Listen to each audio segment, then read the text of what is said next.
Okay, guys, we are live. So for those listening at home, welcome to the Dungeon Musings YouTube channel. My name is Kevin Madison, and I will be your friendly, what will I be? Your friendly referee today, because today we are continuing on with our ongoing campaign playing Mongoose Publishing's 2nd edition Traveler science fiction RPG. And with me today are the stars of the campaign. We are playing through, I should say, their Reach Adventures number 5. This is the Borderland Run module. And as such, the session for today may contain spoilers from that module. So if you intend on playing the Borderland Run, come back another time after you've had a chance to play it, or, you know, proceed and know sort of what might be coming in your game. But let me introduce you to the crew of travelers that we have for today. I'll go the order I've got you guys on the screen here. Why don't you tell us who you are and who you're playing? First up is James. So I'm James. I'm playing Captain Ganny, sort of the captain of the our ship. Although it's a bit of a, as we were just saying, a bit of a team enterprise. And apart from that, I'm also ship's shotgunner. So most definitely, as proven at the end of last session. Unruly passengers. Exactly. And next up is David. Hi everyone, I'm David. I'll be playing Dr. Ilyas Abdel, who has swapped the certainty of the lab for the uncertainty of the Borderland sector. Very nice. I'm sure it'll work out well for him. Yep. Doctors without Borderlands, I guess. Next up is Jeffrey. Hey everybody, I'm Jeff, and I'm playing Alonso Santoro. He is a writer and a journalist and the ship's steward. Nice. Next up is Carl. Hello, I'm Carl, and I'm playing Ankar Guvel, who is a Vargur, an uplifted canine, and he's been raised in the Imperium, and he's ex-Imperial Navy, so he has a great rapport with all these ex-Imperial folks, or these retired military folks. So he's glad to be part of the crew. Nice.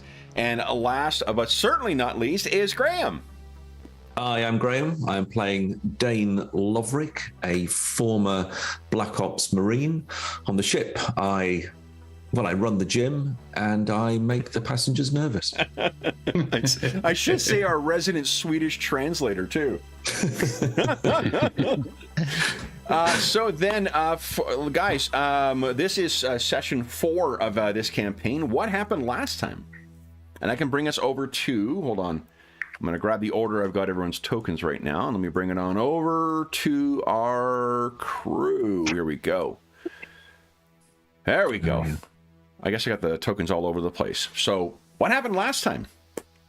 Well, I think the highlight for Anchor, if I may start, is that if he were a Vargur from the Extents, then the captain would have gained a lot of charisma for killing a potential saboteur on his way to try to blow up the jump drive or something nefarious like that. It was a pretty awesome shot. It was really cool because I enjoyed like the kind of double things happening here in jump space. People think that nothing ever happens when you're in jump space, but we were chasing some sort of Xeno around, trying to locate it through the ship. But then we stumbled upon a conspiracy, and I feel like we've dealt with it, but you never know. It's a good point too, Carl, because I have I stitched together from the random encounter table, but it's a table I found in one of the the TAS journals. They had there's a small article about how to make jump travel interesting, and they're all relatively minor stuff, and I just kind of made it more. I mean, far be it from me to usually make things more complicated than necessary, but I did do that. But it's great. It's a really neat article, and those things are just full of great ideas. So who was it who got had the shotgun applied to them, and why was said shotgun applied? Someone else can answer, but it was Errol Malter, right? I think the captain was the one who applied. Yes. Yeah, the captain shot him up. He complained about the food, and I didn't take kindly to it. He was. I came across that he was inside our computers and was. Yes. And you guys thought it was This is Timber Tolway, who was trying to he had mask as pretend- Sirkani, right? Sirkani, yep. So we shut him off from, locked him out of the ship's computers, at which point he suddenly burst out of his cabin, came running down into the cargo deck, and there we pacified him with extreme prejudice. Yes. Yes, Well, we you think did. he was going to sabotage the ship in some way. Yeah, he has a bomb in his gear. So Yeah. So, where we left, and I think the what led up to that was a lot of there was a critter hunt, and I think the thing that broke the standoff, wasn't it the final appearance of that critter? There was something shrieking in the dark up in the rafters, yes. So where we left our travelers was, I believe, Dane has just come down from the deck two, whatever it is, deck 2, down to here. Yeah. He was coming out of here. Timber was gunned down right around here in the cargo bay while he was trying to make his way into here. Let's see here. Captain Ganny is here. Anchor is here. Yeah. Dr. Ilias, I believe you were waiting for like the violence to end before you did. I believe I'm on my way in to see if anything can be done for Mr. Tolway. Yeah, yes. I tell you, it's a good, you know you're in for a good session when you're having a bone up on avoiding death, medical treatment rules and Starship combat rules. So then Alonzo, where are you right now? He was in the hallway waiting to intercept any passengers who were awoken or disrupted by the thing. Okay. So I believe. I think. Yeah, so you would have been right around here? Like anyone trying to get in here, or were you closer to No, like to anyone trying to, like at the bottom because the stairwell or the elevator's at the bottom, right? Yes. Yeah. Okay. Yeah. So I'd be at the bottom area there. All right. And so when you hear the shotgun blast go off, I think that's what we're going to pick up with our action for today. So, Alonzo, would you give us... Hold on. Gotta open up... Right.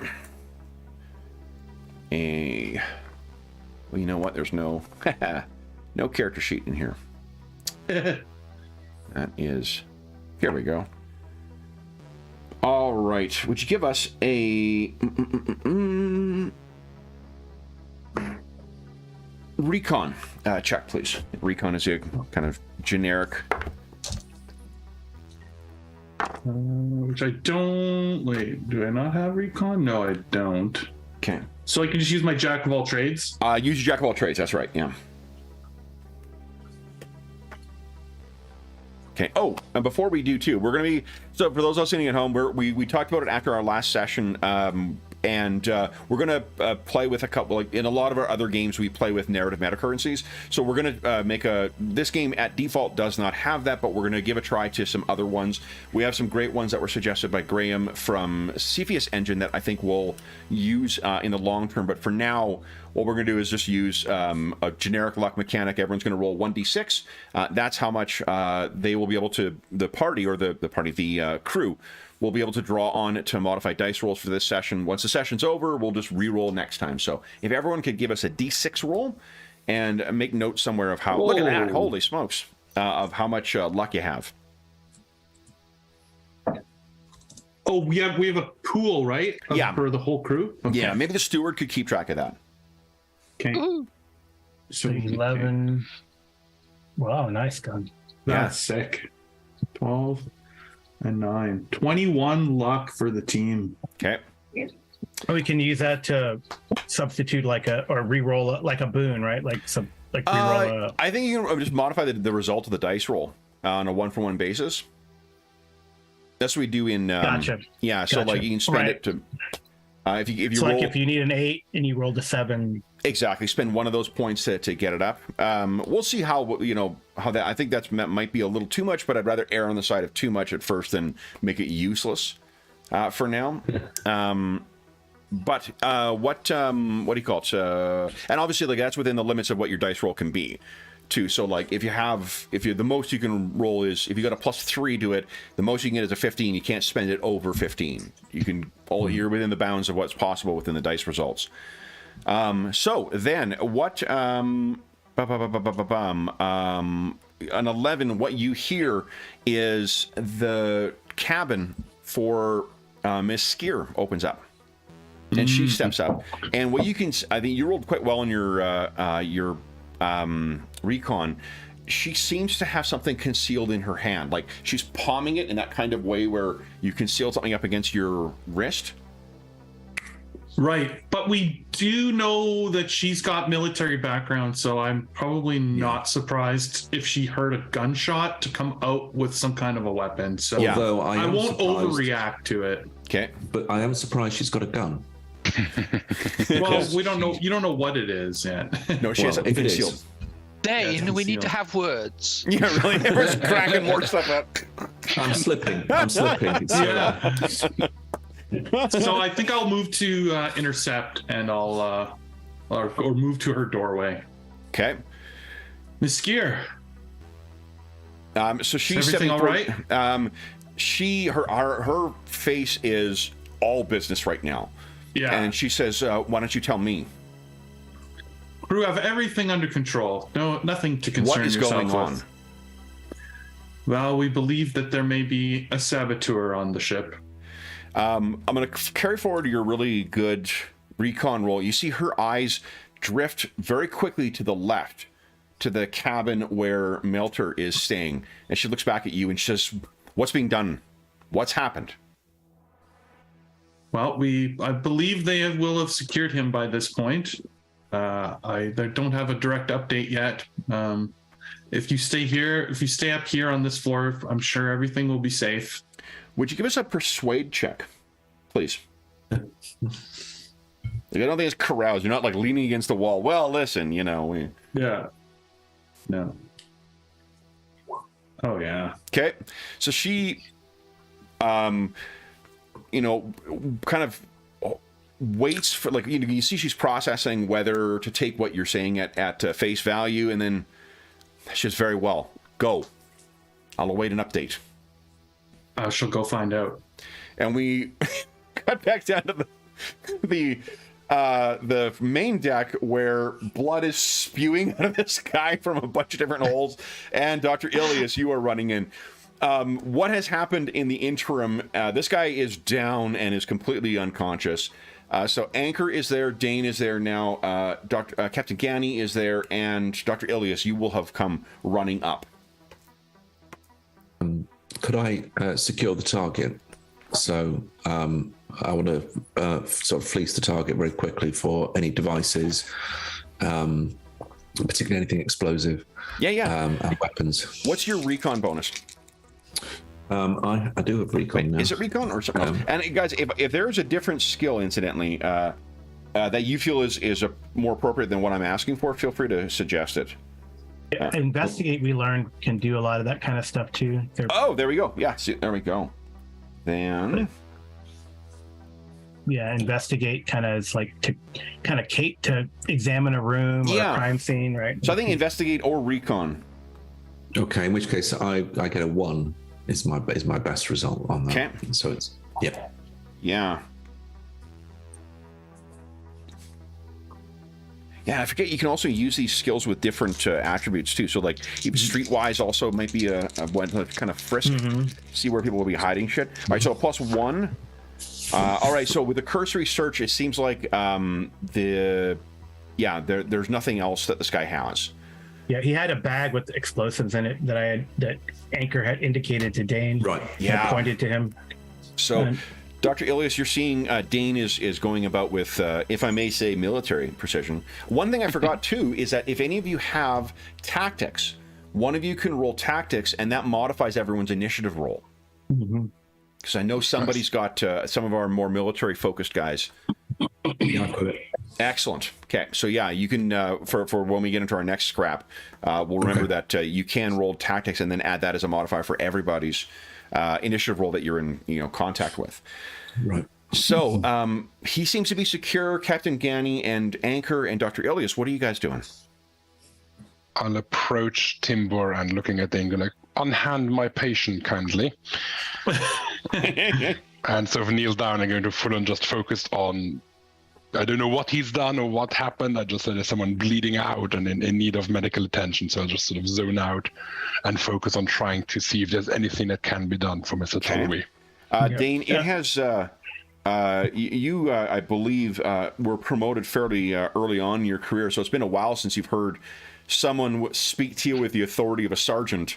But Dr. Ilias most assuredly speaks with a voice that is used to being listened to. Yeah, and it's fine. I'm sort of calmer these days, and I will go and I will find a mop. And Captain Gani, what are you doing while Dr. Ilias is getting down? And Anchor, if anything. Yeah, I think Anchor is going to actually go into the engineering and start making sure that everything is okay, that there's no other potential problems. Yep. Yeah, so he's gonna excuse himself. He feels it's all in hand. Okay. Holster his pistol and get to engineering. Okay. Captain Gani? Captain Gani will go back to look at the computers to see if everything's in order there and there's nothing else fishy going on. Sure. He'll be a bit shaken up by the whole shooting someone down like that. It's not his day-to-day Has he experience. done that? Like, has he shot someone before? Because I think most of his service was all on ships, right? Exactly. No, he hasn't. Wow, So this is his first time actually shooting somebody. Okay. So you head back to the crew and maybe like leave the. Do you think you would have the wherewithal to put the shotgun back in the weapons locker, or would you have like brought in the bridge and left it lying down, or put it down on the table in the crew's lounge? I think I would put it on the desk in front of me as I work on the computer, pondering that excitement. Okay, so let's see here. We're going to start with Dr. Ilias then. So, Dr. Ilias, what you can do is you can apply first aid. To give you context for this, for someone who has suffered injuries to all three physical stats, they need surgery in order to try and recover. However, you can do first aid first. So if your first aid is sufficient that it pushes the one of those stats, so it's only 2 injured, then you're going to be able to, help this person recover without the need for surgery. Okay. Okay. Next, I'll try and apply first aid and staunch the bleeding. Yeah. And let's see here. So yeah, it requires at least a med kit, and I believe you got a special med kit too, right? The one that gives you a bonus? Yeah, it gives a +2 dice modifier. It's a TL12 medikit. Nice. Okay. So yes, you lay that out and begin going. The other thing I'll mention about surgery is that the reason that's fairly critical for here, and something to consider for future, is you need either a hospital or a sick bay in order to perform surgery. So with this is going to be a bit of a touch and go process here. Now, I'm going to double check. Where are we here? If this is taking any amount of time, probably at some point you would just see Alonzo poke his head into where they are and be like, see what's going on and be like, okay, and then probably run back upstairs. It does take a minute for the first aid to be applied. Or is it a minute? No, hold on. It's within a minute it needs to be applied. And I believe it's 1d6 minutes. Most of those things are in that range. So, yeah, you'll poke down and see there's this unconscious man who's bleeding out. Right. And Dr. Ilias is trying to administer some care to him. Dane has a mop. I have a mop. Excellent. Yeah. All right. So then, would you kindly give us, Dr. Ilias, a medic education check with a +2? Remember, don't put the plus modifier in. It'll make the world collapse. Ooh, excellent roll. Wowzers. Okay, so you restore, let's see here, a number of characteristic points equal to the effect of the roll. And did I have the wherewithal to bring my... forgot my referee screen. Matson, come on. They had one job, but I showed up, so I did get the one job. I just did it poorly. let's see. And here we go. Okay. So that means that's a degree of success of 5, which means 5 points are restored to them of the 18 that Captain Ganny took away from him.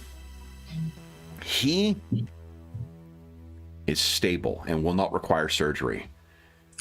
So with that, he still will be unconscious, likely for another like hour or so, but he will live. So I'm going to leave you for a moment for Anchor. Anchor, what is? Let's see here. I hope I have engineering. I'm mechanic. You have mechanic, okay? So mechanic and electronics. Okay. Electronics is quite useful in a lot of ship combat stuff. I don't know why I'm sharing that information. Yeah. Call me back if you want. Yeah, he's the astrogator. I guess he can look like cursorily, but couldn't do any. Like if he finds something bad, like mechanically or electronically, then he. So engineer, what it says is engineer is used to operate and maintain spacecraft and advanced vehicles, and the examples are like life support, power, J drive, and M drive. And for mechanic is allowed to maintain and repair most equipment. Some advanced equipment and spacecraft components require engineering skill. Yeah, do you have any training in engineering? No, I have mechanic. Mechanic, okay. Well, that's okay. I mean, you rely on you're more the pilot than you are the go back together. Yeah. But let me. Yeah, I feel like if I find something, I couldn't repair it. But, what's your best mechanic skill? It's a 2. It's plus 2. Okay. Yeah. So let's see. I'm just going to make it a secret roll. And I'm assuming you're taking time, so I'll give you a... Yeah, take some time. Yeah. As far as you can tell, from having inspecting everything around, and I think what you're looking for is you don't necessarily know how to, like, maintain things or whatever else, but you know when something's been, either bodged or something's been sabotaged. Mm-hmm. As far as you can tell, everything in the engines look exactly the way that it was when you were here. And I mean, even thinking through to if this guy was so desperate to get down here with explosives, it probably means he wasn't able to get down here before. Otherwise, he could have just relied on whatever, fuck up has gone wrong. Mm-hmm. So, all right. So, Anchor, you come back and you can see that Dr. Ilias has some, sci-fi, apparatus set up to the guys. Maybe a little device that's monitoring his vitals sitting on his chest. There's been some, laser suturing that's taken place. He has been I'm sorry, I'm stepping on your narrative here, David. If you want to, what do you picture the type of sci-fi meds that are being applied here? Yeah, I think there's some sort of sleeve which has vital readouts. Laser suturing, because TL12 would have that. Maybe some sort of foam. Some sort of self-adhesive foam that sort of covers the wounds. Okay, nice. So that's what you see, Anchor, as you come out. And Captain Ganny, would you give us a computers check, please? Or electronics. Electronics is the computers one. Electronics, computers. Yeah. Okay. Nice. Wow, we're on fire. As far as you can tell... so actually, I'll give you a little extra from this because that's a really good roll. So you can tell this guy's been fussing around in your systems for seemingly from almost, the immediate time you went in. And just because of, your paranoia or, at least just your caution, I'll let you decide which of the two is the appropriate descriptor. What you find... yeah. So this is the 3rd day of travel on the ship ship thus far of 7 days. It seems that Timber somehow managed to access the comms array, and he has sent something out within system in Spurl before you went. Now, transmissions won't go elsewhere. You know, like they're not. As a reminder, the way tech works in the Traveler universe, or the Third Imperium at least, is that communication moves at the travel of the fastest ship, and the thing that the thing that's sort of the limit on that is that it doesn't matter how fast your ship is, it still takes a week to get anywhere. Some ships can go farther than what others can, so you can deliver news farther, but it's always going to be kind of 7 days old, which means that even if there's a message that was sent, it's not going elsewhere. You know, it's not going to be reaching wherever you're going or something else. It was to someone else in Spurl. So is there any, am I able to tell what was sent? Is there any data on what was sent? I don't, let me think here. I think we'll make that an extended task. You'd have to sort of, he would have tried to erase it, so it would be a matter of trying to construct the stuff back together. Whatever the nomenclature is in this game for extended task. But you got days to do it, too. Okay. Okay, let's see here. I guess that also could be that if he's told accomplices, then they could be into the warp just behind us. Oh, quite possibly, yeah. Yeah. So, other than that, it seems like he's had full access to all of the things. Is there anything you'd be looking for in particular with respect to the activity that he was doing after he achieved the intrusion? Now, I'd be interested as also of Sakani Skier, given that he had logged in as her, as it were. Has she been up to anything? As far as you can tell, the only intrusion that's occurred on the ship is from, it would seem as if it's coming from Sakani's cabin, but you're assuming it's timber. Right. And did he try and access any of the ship's records beyond that? As far as you can tell, no. I mean, there's not really much to have on here. You know, you have your personal logs, probably. You have your own, personal libraries of content. You'd have your manifest, your travel, things, your memberships in the Traveler Aid Society. But Dane's otherwise, gun magazines. Sorry? Dane's gun magazines. Exactly. Yeah, I mean, otherwise, he doesn't seem to. The pattern of intrusion does not seem to have accessed any of those records. Whatever they were interested in was perhaps casting doubt on someone else, or maybe there could have been a tech reason for why they needed to access it through Sakani's, but more likely it seems like they were trying to conceal themselves conceal how they were accessing it in the event they were discovered. So I'll go and tell Dane all of this, given that he's security and all the rest of it. But, sure. He's obviously sophisticated and he's not who he claims to be. Yeah. When you get up to the top, or back up to the deck 2, by the way, Alonso, Sakani's nowhere to be seen. Okay, I would go knock on her door then, or signal her door, or ring her doorbell, whatever we have. Yeah, there's no answer there. So then I would go check on Errol's room. Okay, and if you knock on the door, you actually hear Sakani's voice come out from the little comm thing. Yes, who is it? It's Alonso.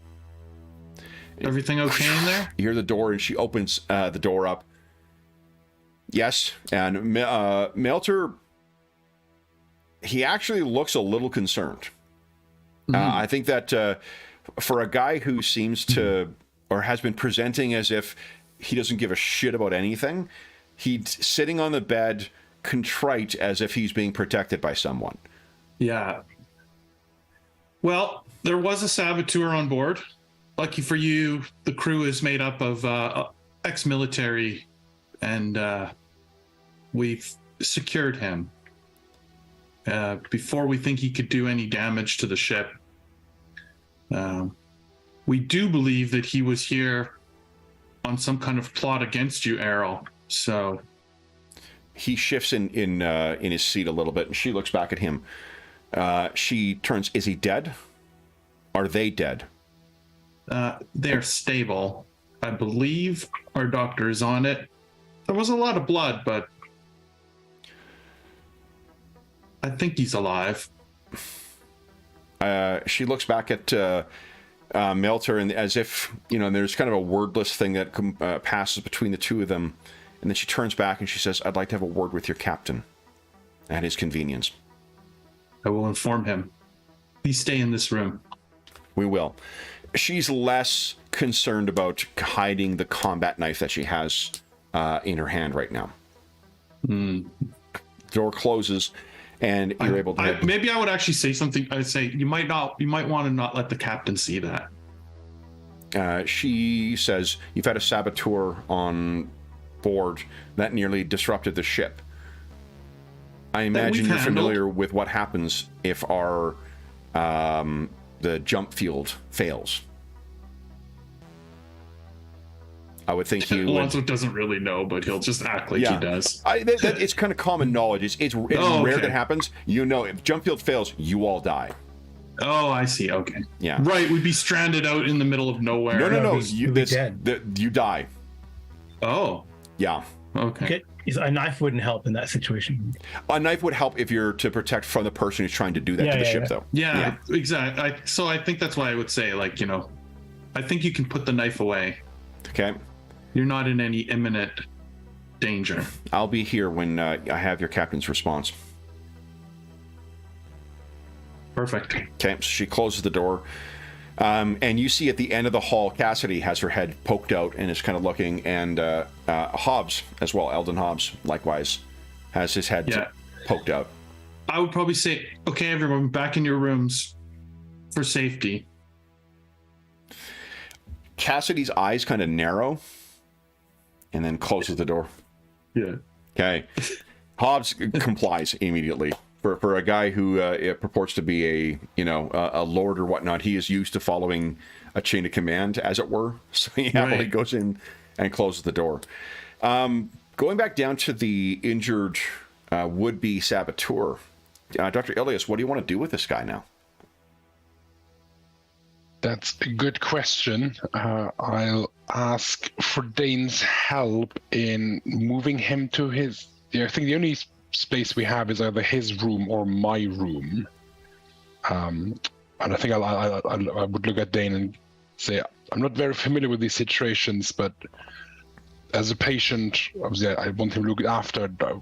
Can we expect retaliation? I'm not sure if putting him among the other passengers is the best idea. Can we guard the door? Or otherwise my room? We were about to lock the ship down just as this incident took place. And that's my suggestion is still that we lock the ship down, as in the crew should be staying in their staterooms. They should effectively be locked into their staterooms until we arrive. In terms of where to put Tolwe, my suggestion would be to use his own stateroom once we've checked it out and cleared it, and use that as your base for treating him. That's all we've got here, as far as I can tell. Well, if Anchor is on the comm too, you could suggest we just upgrade one of the low berth people to, to a medium passage, and put him in a low berth so he can't do anything. Okay. Yeah, could do that. And then keep him on ice. We've arrived. I'll have a word with Gani about getting a med bay installed. Okay. Yeah. Do we know rules of in-game mechanics-wise? How long does it take to wake someone from cryo sleep? It'll be from cryo sleep. Yeah, to put him from the low berth to do the upgrade and get him more on ice. The one thing I would say is that if you're realistic, if you're going to put them in, low berth, it does mean that you're not going to be able to speak to him whatsoever. He will be in about an hour's time able to be. He will be conscious. Or maybe after. Yeah. Because if I know that he'll definitely be conscious and able to talk, I'll mention him. Maybe we should keep him awake or out of low berth until we've had some time to question him. Okay. He should be responsive within 60-ish minutes. And while I don't think everyone else knows it too, Alonzo does have gifts beyond a impressive Vylon.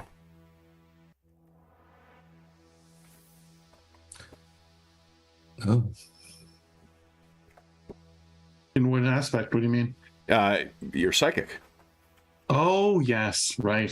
Yeah. I don't know that I've shared that yet with anyone. Well, as I said, I don't think you've shared it with everyone, but I do know you are capable of that. I'm just checking the... Right, I forgot about that during character creation. Mm-hmm. I did not. Oh. Okay, let's see here. I think it's in... Here we go. So low passage... I know it is I think it's a easy, like a 6 or higher task to free someone. Oh, here we go. Spaceship operations. That's where it is. To free someone and have them come up, wake up. But I don't know for time. It's not in the skill section. Here we go. Low bursts. Page 158. It is fucking hyperlink rabbit hole. Find this. Here we go. It takes it's a routine medical check, and it takes 1d6 times 10 minutes. Okay. That's an intelligence check. Upon opening the capsule, and you apply the passenger's endurance dice modifier to the check. Ooh, a further +1 is applied if the ship is TL12 or higher. I think your ship is a TL12. Let's double check here. There we go. Far Trader. TL12, so you also get another +1 on top of that because of the sophistication of the ship. So there you go. That's how much it would cost to do that. So what are you doing with this fellow in the interim? Are you just making space in the area here? I think like you're honestly, with the level of technology you've got, I mean, like you could have him soaking in sewage and he still wouldn't get an infection or anything like that because of the advanced antibiotics that you're able to deploy. I wouldn't suggest that as the optimum place to store him necessarily, but I use it only as an example. It has merits. In which case... If you want to ask as well, too, like remember, you guys have your, you can communicate with one another across the ship, and then since this lockdown started, you guys did intentionally start carrying your comm units around to specifically talk to one another. I think I would suggest moving him to his quarters then for now, until we've questioned him and decide what to do with him, and then we can still unberth and yeah, and could I search his one of quarters? the passengers? Yeah, I want to clear his quarters, make sure he doesn't have any other fun stuff. Yeah, sure. Okay. All right. So Dane, have we checked if the explosive that we found in his bag is safe? Yes, I think I can't remember if we rolled that last time, but I think as part of the identification for it, Dane would know like safe handling of ordnance. Does he have a comm unit of some description? A personal comm unit or something? Does he have like a personal comm? He does. He has a couple of gear, a couple of things on him, but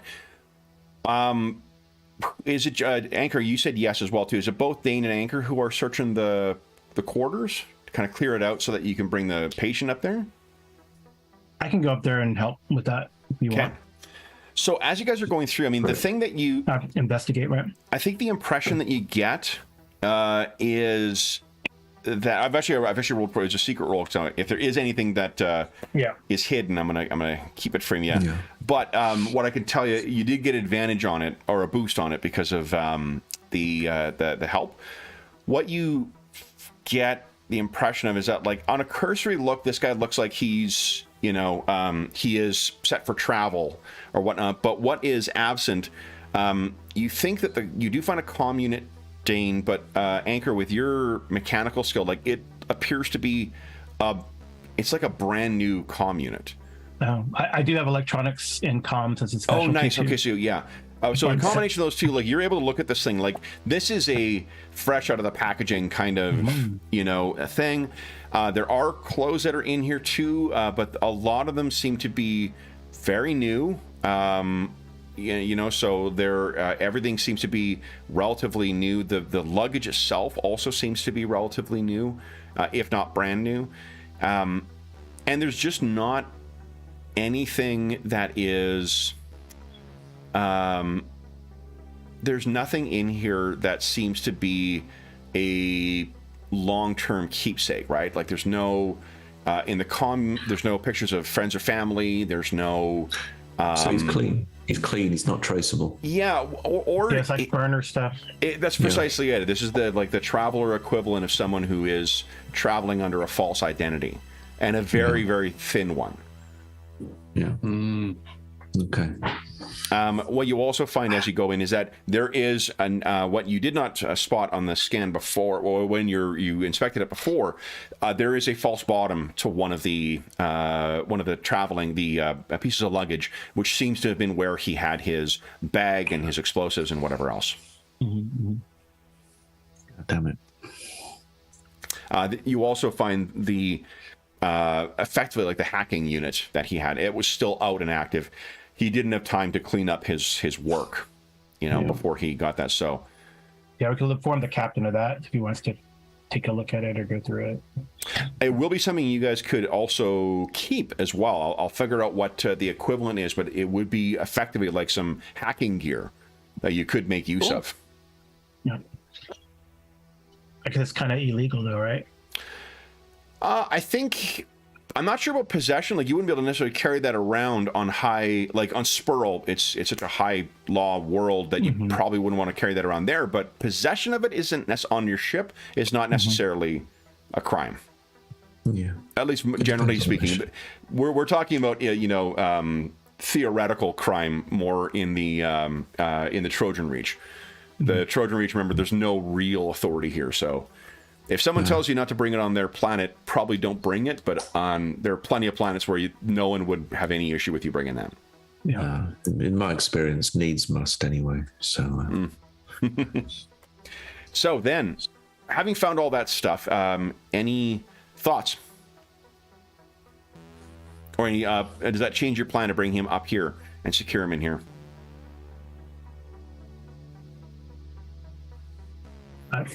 I don't think so. Okay. I mean, we can like remove all that stuff from his room. Definitely. Yep.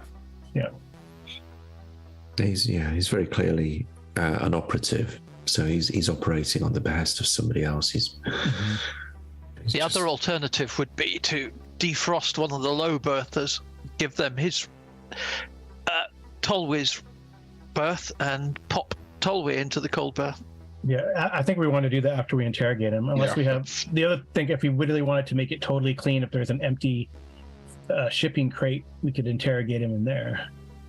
But I think you guys have, if I recall, you're filled to the to the brim with cargo this time. Yeah. Yeah. At some point while you guys are discussing this, Alonzo would show up and mention that Errol and Sakani wish to speak to the captain.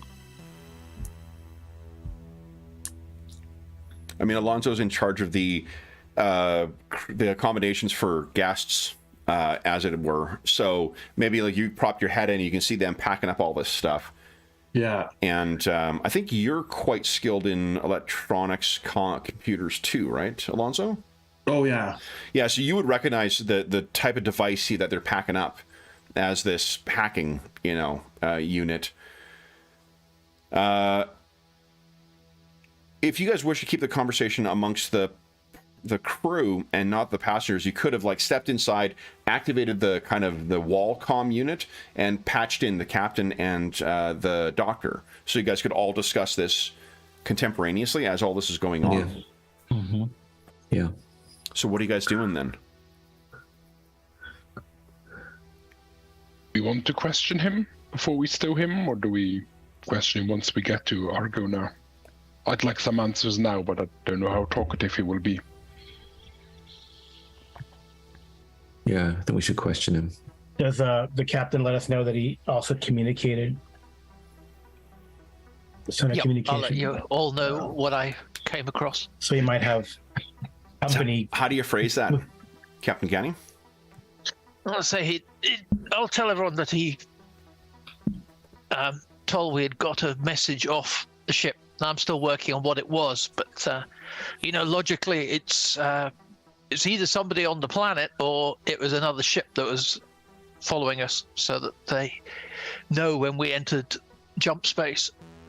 So that could mean that they're hot on our heels. Right. So we should be prepared for some company when we precipitate out of jump space. Yep. Someone is this desperate to silence this arrow, and he might also have other backups, Right. A welcome committee on the planet. Right. Yeah, if he had succeeded, we'd all be in space dust. But Dane, you maybe have the most familiarity with this. Does he strike you as someone who's willing to sacrifice themselves for this, or is he more of someone who was hired to do a job? Because if he blown up the ship, he would have died as well, right? Yeah, he's reasonably good at what he does, but he's not tactically very sound. So I don't rate him as a particularly effective operative in that sense. His manner and demeanor were slightly poker, which is all right, but his execution of the job was in some ways was quite poor, although he's obviously technically quite strong. Now, I think he's just a foil, I think. So with that in mind, maybe his intention wasn't to actually detonate the ship, but more to cripple something so that when we exited, we wouldn't be able to resist whatever's waiting for us. Or did a peremptory... If he took out our M drive, for example, we'd come out of jump space and we'd be crippled there. Yeah. And if someone was following us, they could lay an ambush. Yeah. Yeah. So... Well, from the rear as well, that would be, you're right that he could access the jump drive, the maneuver drive, and the power plant. It's also where you would access things like sensors, communications units, things like that. So there are more things to blow up back there that could affect the ship other than, than utterly destroying it. Although anyone setting off explosives next to the fuel tanks, that's got to be in a bit of a dire, desperate circumstances or dire straits to try and do that. Right. Or they were very confident of what the yield of those explosives would be. In any event, Dane, I think your assessment of his capabilities is pretty accurate right now. This is someone who, who may have been in like the clandestine services or something like that, would likely deny up until the point of execution, as opposed to desperately trying to improvise some kind of gambit.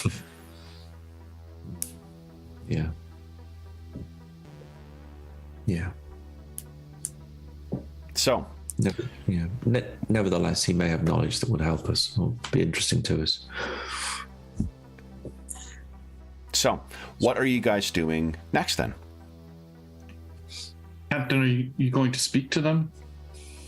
Yeah, I'd better go. Although I'm not in a good mood with passengers right now. I understand. They are aware.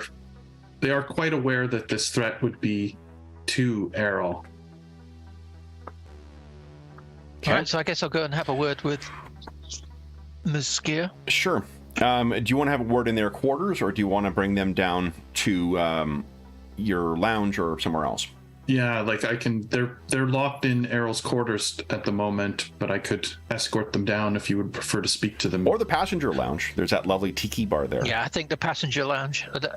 I've had enough of passengers being down on the main deck. We're setting some new rules for this ship. All right. So when It takes a hell of a job getting the blood out. Yeah. I'll come up with the captain to the. Okay. And then I guess is the while they're having their chat, are the rest of you guys transporting Mr. Talwey up into his stripped quarters. Mm-hmm. Yeah. Okay. All right.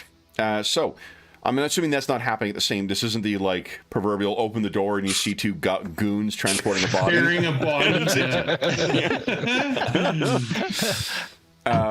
Arm drops out from under the blanket. Yeah, exactly. You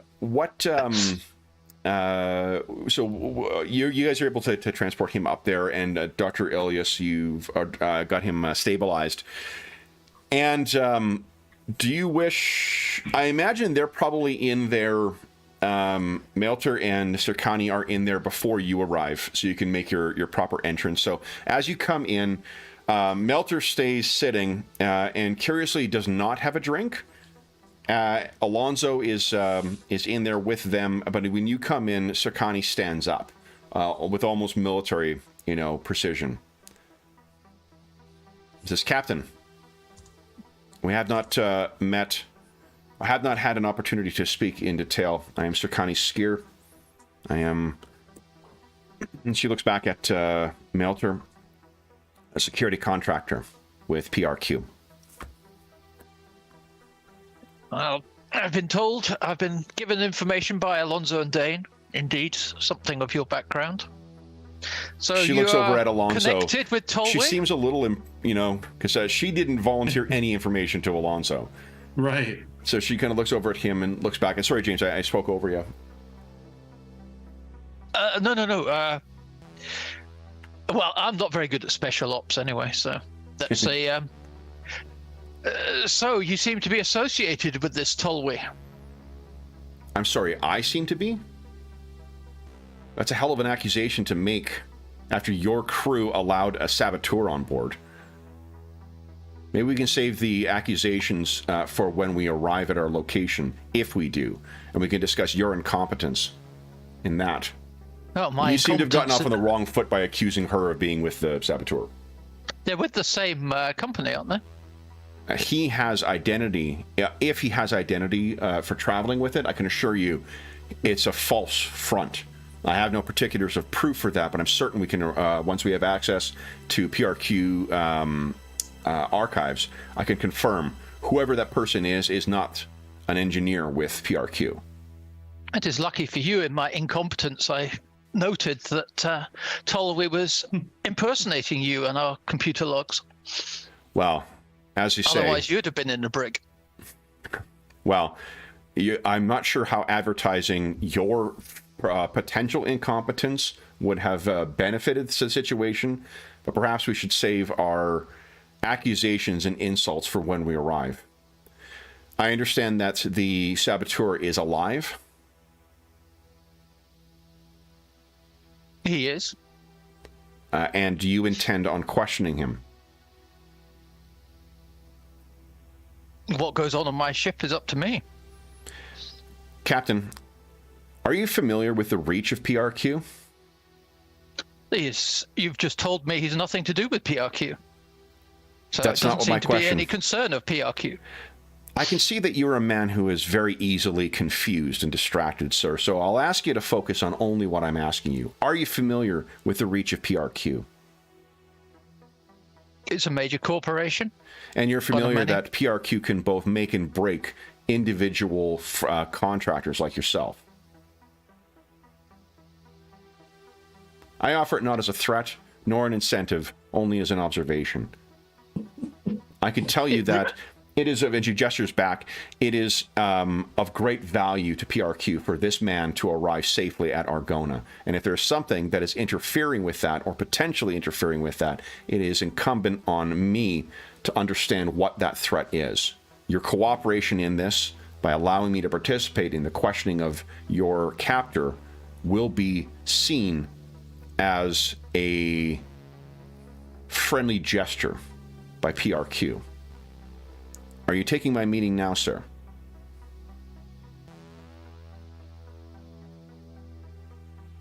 I think at that point I will turn on my heel and leave. Okay. She looks at Alonso. You have a child. A child is a captain. It's a new ship. This is our first voyage. He would like to keep control of the ship. and you threatening him is not helping. Again, I'm not threatening. I'm saying how things are. Yeah, I get it, but that's not how he Whatever sees it. work you need to do, I expect the rest of the crew has some stake in the success of, and she gestures, whatever this is. I encourage you to speak things over with your captain once he has finished nursing his wounded pride. We will be available for a second conversation at his convenience. She looks, Melter, at him, and Melter sort of looks up, and he seems scared of her. Yeah. And she will lead back to Melter's quarters. Where does Captain Ganny go? You'll go back to his bridge. Okay. So I think by that point, probably Anchor may be back on the bridge as well. So what do we see as Captain Ganny comes back on the bridge? He's, he rests himself by going through the routines of checking the bridge instrumentation, Okay. doing his standard things to get his temper under control. So I imagine what you're hearing, Anchor, is the angriest button pushing you've seen in quite some time. Everything all right, Captain? I've had enough of our passengers in one form or another threatening us. I'm intrigued as well. I can't imagine it's going to go well with her superiors that she was oblivious to this attempt on Melter's life. It's a lucky thing we noticed for her. So if you would, it was a bad conversation then, Captain? It was a bad conversation. Well, Dealing with it is your Gestapo. prerogative whether you wish to give details. I just fly the ship. Yeah, I think Alonso would probably show up some point after this and just.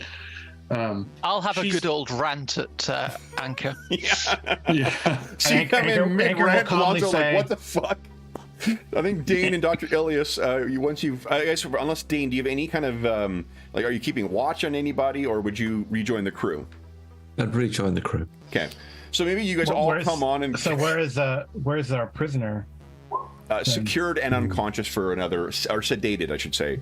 Okay. Yeah. So you guys so you come got- into so- a full-on, like, Captain Meltdown on the bridge. Honestly, Captain, I do not see the harm in having Marine, whatever her, I can't pronounce that name, Skier, Marine Skier, just observe. I should have already one of them. Why not two? And you guys notice that he still hasn't returned the shotgun to the weapons locker. It's sitting on the console right now. Captain, I have some tranquilizer left. If needed moment. I mean, I'm So what am I happened? say, picking up my bottle of Navy rum again. So Skier is just doing her job. I know what she's doing, and she's just doing her job. But I frankly don't give a rat's ass as to what she's trying to do. We lock her down. We lock her down tight, along with him, as far as I'm concerned. We don't know much about them. We don't really know enough about them. The information we've got is of dubious quality. She's probably telling the truth. She probably is some kind of security detail to make sure that he gets to the planet. But I don't care. I don't care. One person has tried to blow us all up already. I'm not having crew members, unauthorized and unknown by us, being remotely involved in any questioning of this suspect. I agree. That's my Totally view. was identified as a corporate exec. How do we know she's not equally dubious? Yeah, we don't, and that's why she should be locked down. Exactly.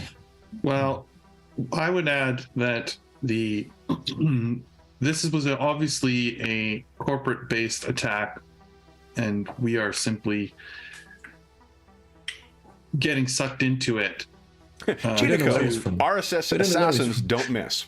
Yeah, well, and to discount the insight that they may have into what's happening, who's leading this attack, and what capabilities they may have yet to bring against our ship can't be discounted so quickly by you. I understand you don't trust them, but at the same time, if we get them to agree to share any information openly, if we agree to share, then it could still protect us and the other passengers from further harm.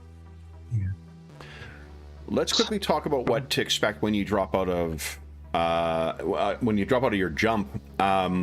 You will be probably in Argona about 24 hours away from the station.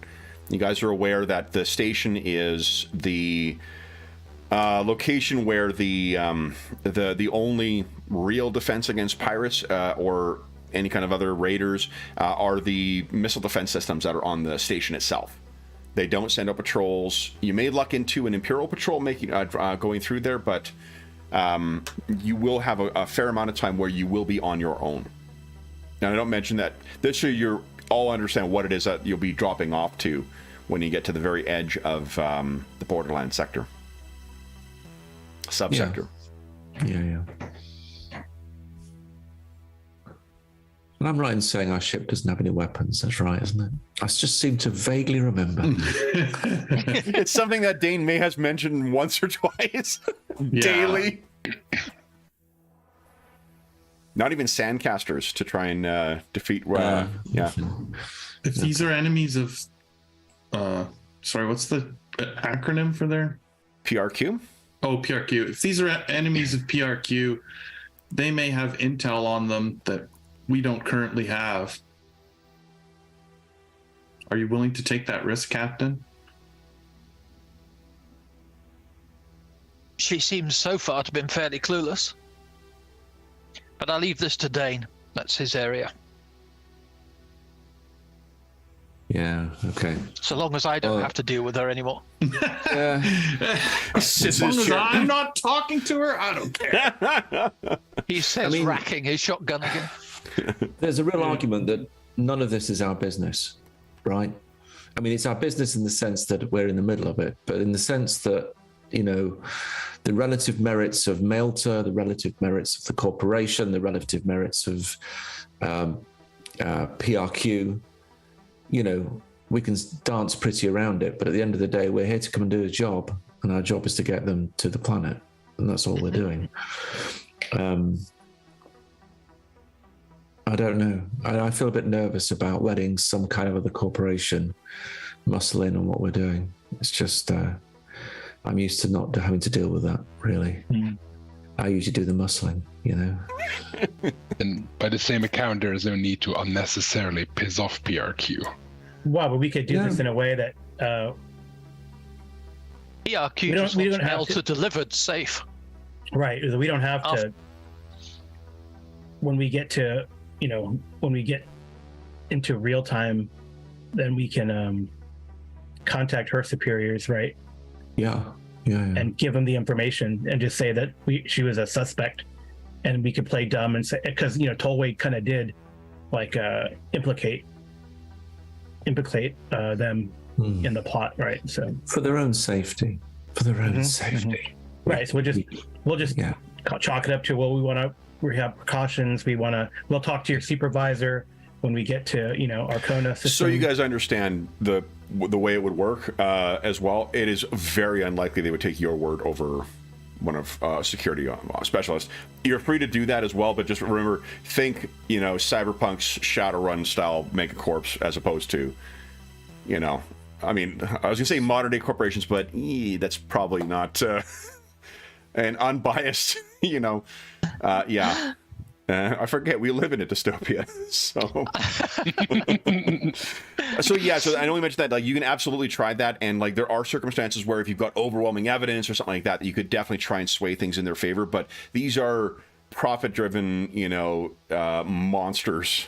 That, like, the miners needed to collapse, you know, ice on top of a ship in order to have a bargaining hand in relation to this particular corporation at one point. So I mean, that is the one thing we cannot afford, which is to get into starship combat in this ship. Any sense of profit that we may have had will very quickly go right out the window. Quite literally. Yeah, quite literally. I don't like it. I don't like it. As a Marine, and Anchor would be thinking about this too. Pirates don't like. There's no profit in blowing up ships. What there's profit in is boarding. Yeah. Try to damage the ship and then enough to board it or to attempt to board it. Yeah. If that's the goal. If the goal is just to kill, what's his name, Melter. They'll just capture him or try to capture him. Something. Make it public or something. Mm-hmm. Yeah. I don't know. We don't. It's up to you. I mean, I'm giving some suggestions on how we can smooth things over with PRQ, and we do have evidence that Tollway is implicating the security. So we wanted to take precautions. Plus, sure, it's not our business, but they made it our business when they tried to destroy our ship. Yeah. Okay. Well, all right. I mean, maybe what we could do is this. We could, when he comes round, we could take an individual interest in questioning him. We'll see what we get from him. If we think there is profit in a round 2 of questioning, which may involve Skier, then okay. But we do a round 1. We get what intelligence we can, see if there's any advantage to that, and then possibly bring her in.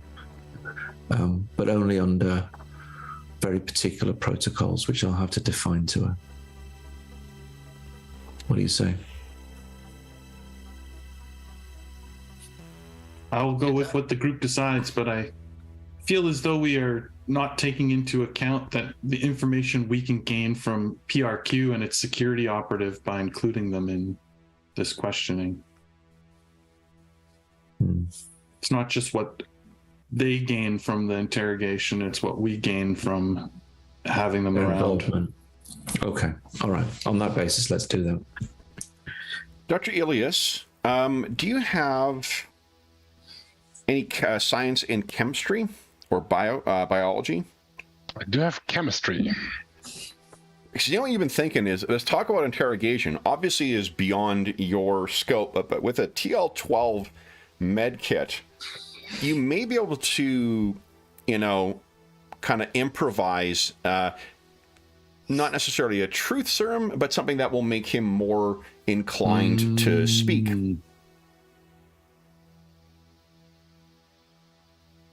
Yeah, Dr. Ellis will probably, there's some ethical implications that he's Very true. Yeah. he's weighing up on that, but he does have the knowledge. And I mean, the man did try to kill us. At worst case. I think at one stage, as we talk about sort of questioning, Dr. Ellis was clear as through and saying, like, this is still my patient, and as long as we're all on the same page about that, this questioning would be strictly verbal. Maybe shoot a glance over at Dane. Dane's laying out a bunch of knives on the table. What'd you say? I agree with Alonso that having her there would probably be to our benefit rather than pissing her off more. But I can potentially help with making Timbur more talkative, mellow him out a bit, make him more likely to want to cooperate. Mm-hmm. I like it. Definitely would not hurt. Yeah. If he's had any training in resisting, interrogation, I've seen it firsthand how powerful it can be. And if Serkani is there, seeing as they've hired a bodyguard for Errol, I assume they're aware of some of the threats against him and some of the danger involved. She might be able to tell us more about what we can expect when we arrive at Argona. Yeah. Okay.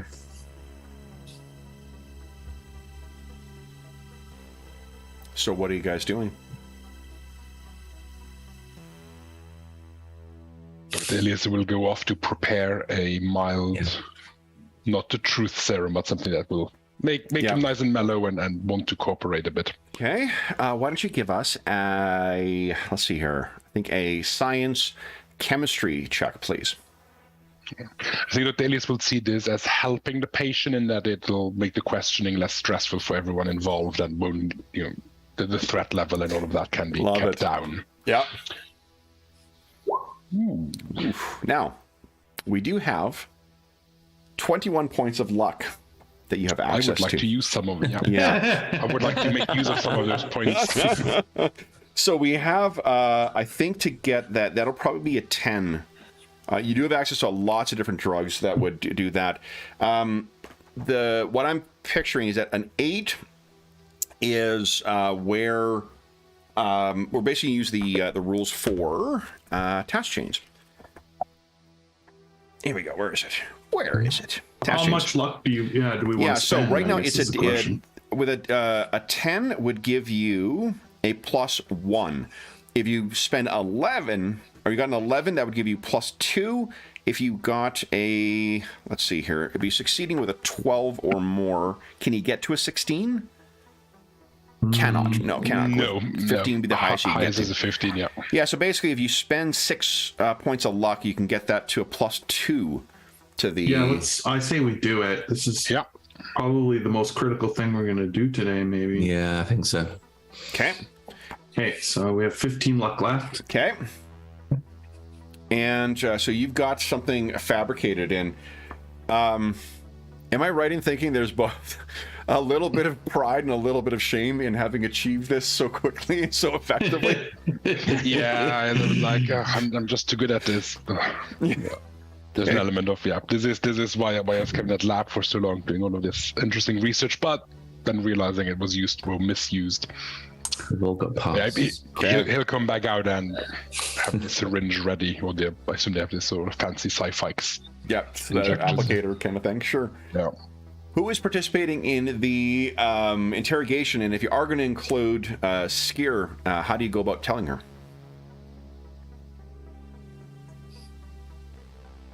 I mean, I could go talk to her if you want. And the captain does make it clear he does not want to be there.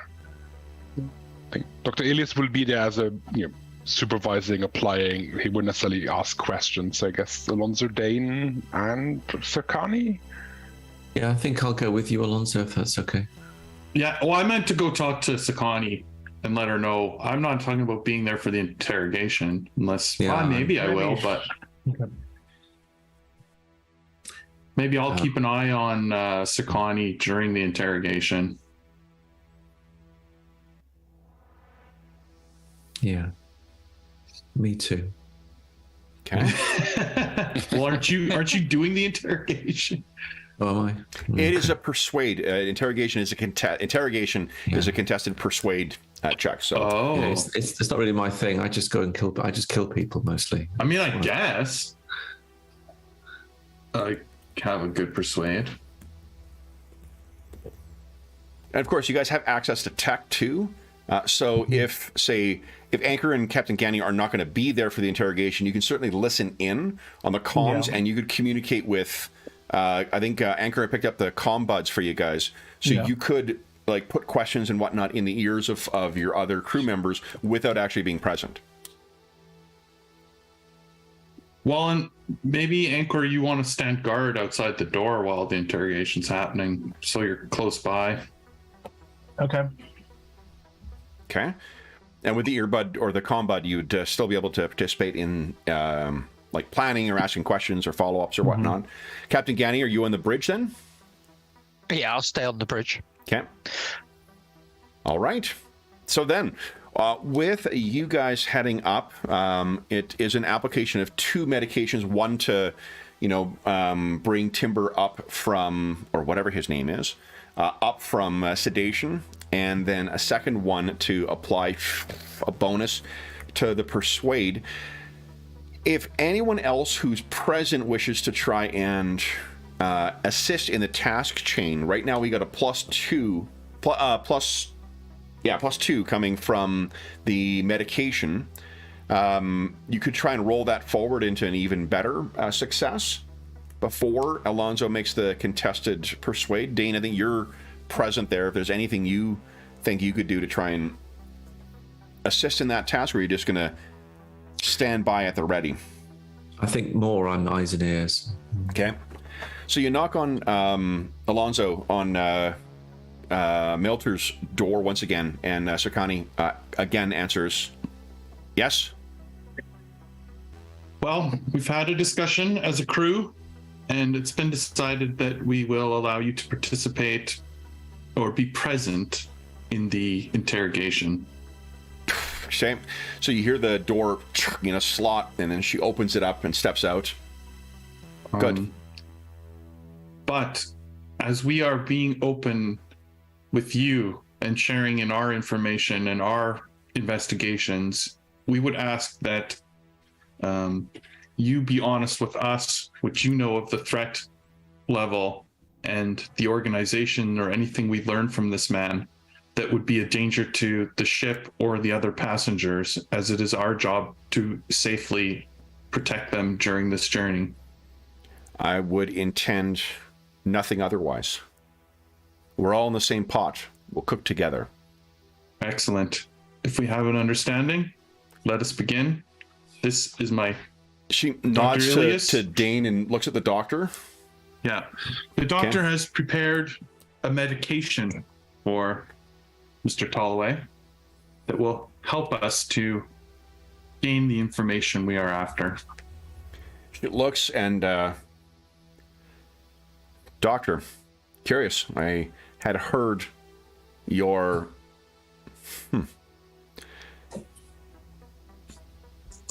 You're different than what I expected. So she heads down with you guys to the door. You open it up.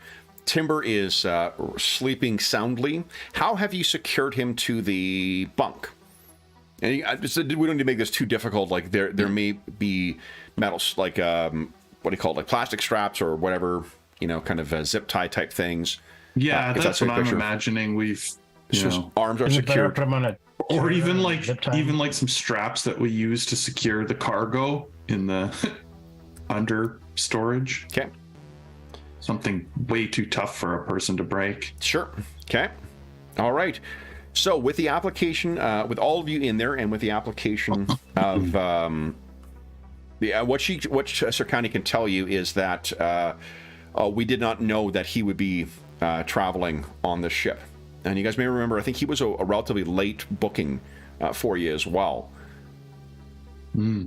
Someone who was seemingly coming back from vacation, they said, to catch the last thing. If she had access to the PRQ, intranet, whatever the space equivalent of intranet would be, they would be able to confirm who this person was. And had she known that there was a PRQ passenger traveling on this, she would have checked that.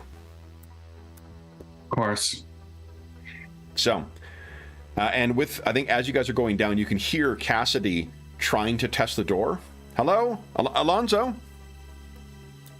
Yes, Cassidy, please remain in your room for just a little longer. No, Alonzo, if I could have a word, perhaps, just a very quick one. I think there's something important we should discuss.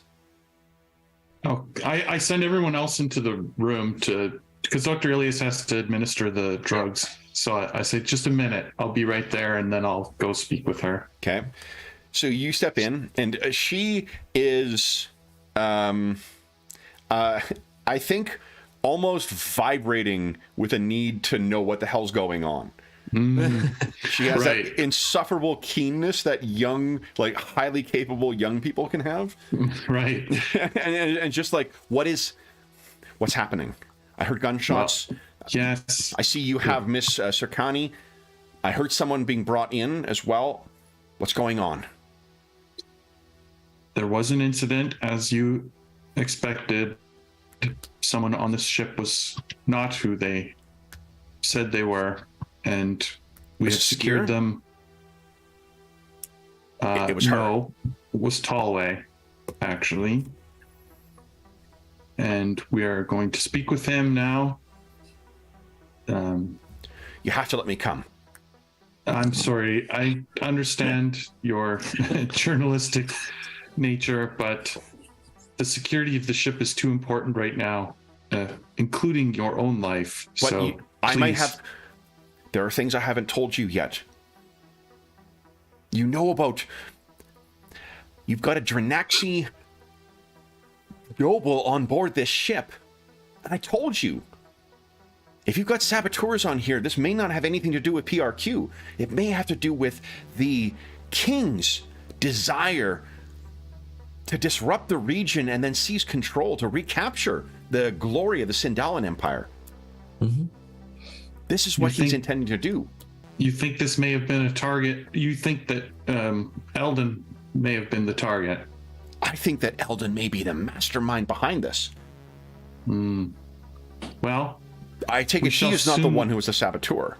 No, we shall soon learn what this man, Tallway, has to say. But if you don't have context, good give context. I will speak with you after the interrogation. You can give us... Please relax. Let's see here. Give us a persuade roll. Alonso?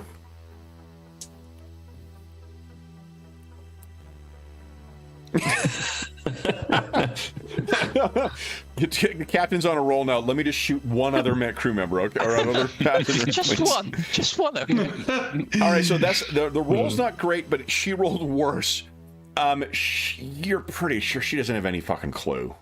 Right. I mean, I kind of was thinking that this is just a press to get. I mean, I know the kind of tactics I would use. Yeah. You know, I almost hear myself, right? Like I've probably had this conversation before, trying to get into things like interrogations. And so, you know, I'll tell her. I'll say, you know, I'll share with you after what we learn. An exclusive. You promise? I promise. No shared byline.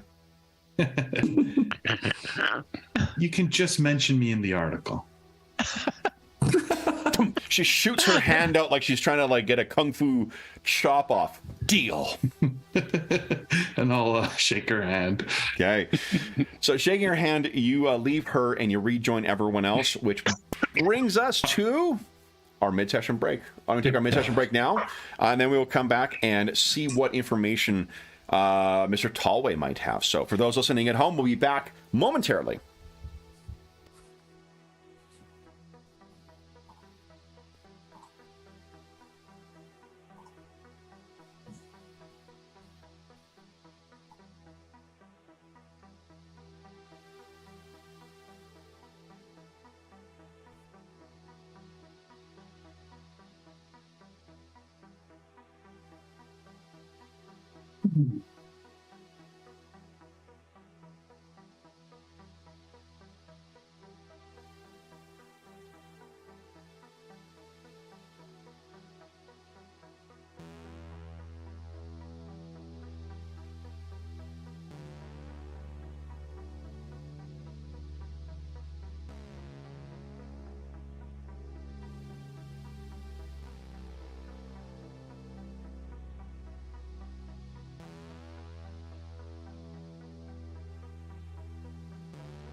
All right.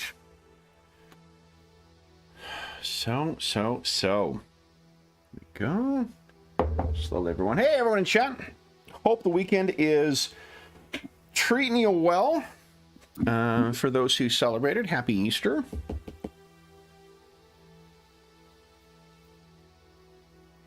Let's see.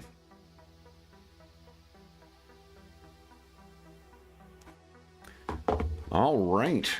So we're nearly all back. I will plug once again a first edition product.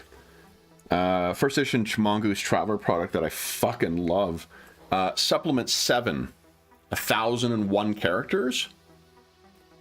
Completely compatible with the second edition of it, and it's just fabulous.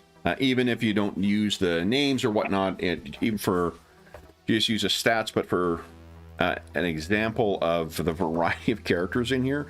Under the criminal chapter, you've got organized by crime, assassination, blackmail, bribery, cartels, computer crimes, currency schemes, embezzlement, environmental crimes, like environmental crimes. There's a whole section for those who are like gonna get, you want to do space Aaron Brockovich, you got that. Forgery, fraud, gambling, gangs, insider trading, hitmen, investment schemes, kickback, kidnapping, larceny, theft, mafia, political corruption, piracy, minor crimes, racketeering, protection, vice, war crimes, and slave trade.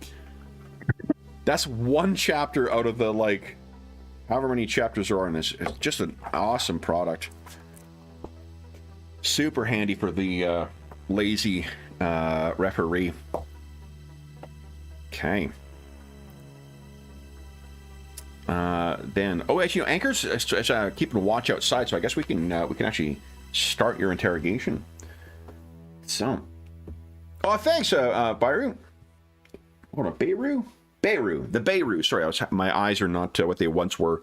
I had difficulty reading. Thank you. So I'm glad you're enjoying the Traveler games. We are enjoying them as well. Well, I shouldn't speak for the crew. I'm enjoying it. They're being tortured. All right, then. So we can picture the scene. You know, you guys drug this fellow. He's a little groggy as he comes to. His glasses, I'm assuming, are off now, sitting aside. And as he comes to, and he kind of does the double blink, he looks over at you, Alonso. I imagine, are you the one who's taking the lead on the interrogation? I think so. Okay. So he sees you, he sees Dane and Sakani both,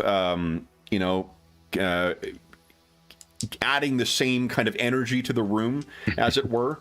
And Dr. Ilias, you were the one who has just adjusted the like whatever the, TL12 equivalent of an IV drip is to administer this medication. He looks back. And then he once he takes in everything, I think the pain that he's still in, because he is still really badly injured, settles in. Take it easy. You've had a terrible accident. You're gonna be okay, but just lie down. He doesn't say it, but you can feel that the accident, getting shot. But he doesn't say anything. He remains silent. None of your injuries are life-threatening. And we just have a few questions for you. Dane doesn't say it, but the look says yet. And that's once I've administered the sort of making him more helpful, Dr. Elias will step back and let Alonso and the others do the main talking, but they'll keep an eye on the patient in the corner of the room. Now, Mr. Calloway, or what should I call you? Why don't you give us a persuasion roll? I'm just going to get a sense of how this first. We'll kind of break it up into stages here, not by question, but by. Okay, so this is a contested roll, so my roll was a 9. So currently, same as mine. Yeah. No, yours was a 7, I think. No, that was my roll against Cassidy. Against Cassidy? Oh, right. The 9 is the one I just So you're rolled. tied currently, and you are the acting party, so you need to beat him. Does So- your Okay. 9 include the +2 bonus from the? Oh, so he's +2. Oh, no, it does not. Does not. Okay. Yeah. So right now you got that's 2 degrees of success. Do you wish to dump any luck into that to improve it? I think we just start there, just trying to get Okay. the upper hand on him. And Okay. Because you did only roll a 7. You have 5 points. no, I haven't added the 2. No. What I'm saying is that your roll was a 7. So that with My roll was with a the 2, 7. you're Oh, I currently see. your degrees is your effect right now is a 2 right now. And what I'm saying is that you could bump that up to a 7 based on what your dice roll was. You don't have to Oh. right now, but if you do want to spend luck, that would bump it up to an effect of 7, which is like an incredible degree of success. Oh, and how much luck does that take? That would be 5. Oh, well, let's just do that right away. Okay. Because I think what I'm going to throw in this sort of initial conversation is just that, like, you know, these in the room here are the people, or, you know, the doctor here is the one keeping you alive. If it were up to our captain, you would have already been spaced. I just Kind want of, to put a little fear into him, like, sure. you know, he's not safe yet. Just He because does the take it quite doctor is well. The whatever Yeah. the cocktail is that Dr. Elias gave him, he sort of nods along with you like, yeah, that's Yeah. how I do it. Now, back to my question. What is your real name? Darren Criskiwolo.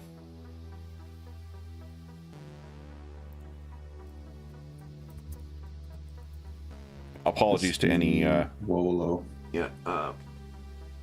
Portuguese speakers. I think that's a Portuguese name, and I cannot speak Portuguese. Okay. Now, Darren, much more importantly, who are you working for? They have a name. It's a captain called Addervale.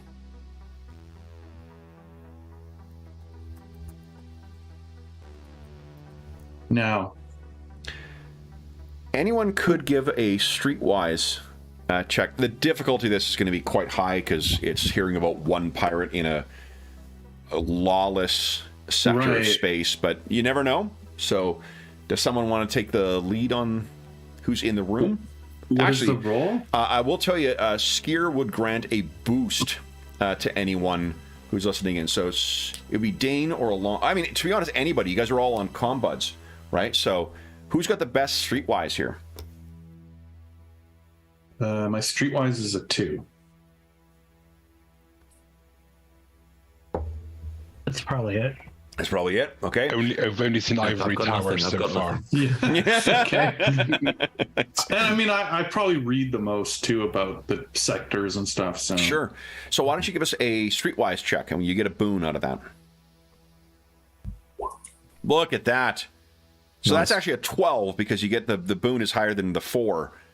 So that's a Nice. 12. So I think you kind of look back at Skier and she nods, like kind of gestures for you to come over. And she whispers in your ear, it's a pirate. He's been a problem in the Argona sector. Only of recently. an enemy of PRQ. A pirate. Not striking at PRQ. Nothing political. Strictly a raider. Interesting. So was your plan to raid our ship? He nods. Yep. Yep. Do you not do research? Would you just strip it for parts? I mean, we're only carrying the mail. There's certainly not much of value here. Depends what's in it. And it's kind of a piece of shit. But a ship's a ship. I see. And what was your plan? Knock us out of warp? Again, you guys would all know you do that, you die. If the field Right. fails, you don't drop into real space, you die. To knock out your engines, the maneuver drive So as soon as you got out, you couldn't go anywhere. So they'll be waiting for us. Oh, they'll be waiting for you. They'll be waiting for you. You're just gonna... It'll make them work for the prize.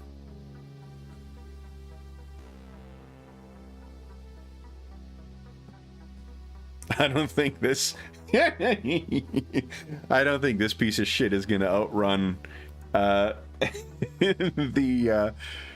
Hold on, what is this ship name here?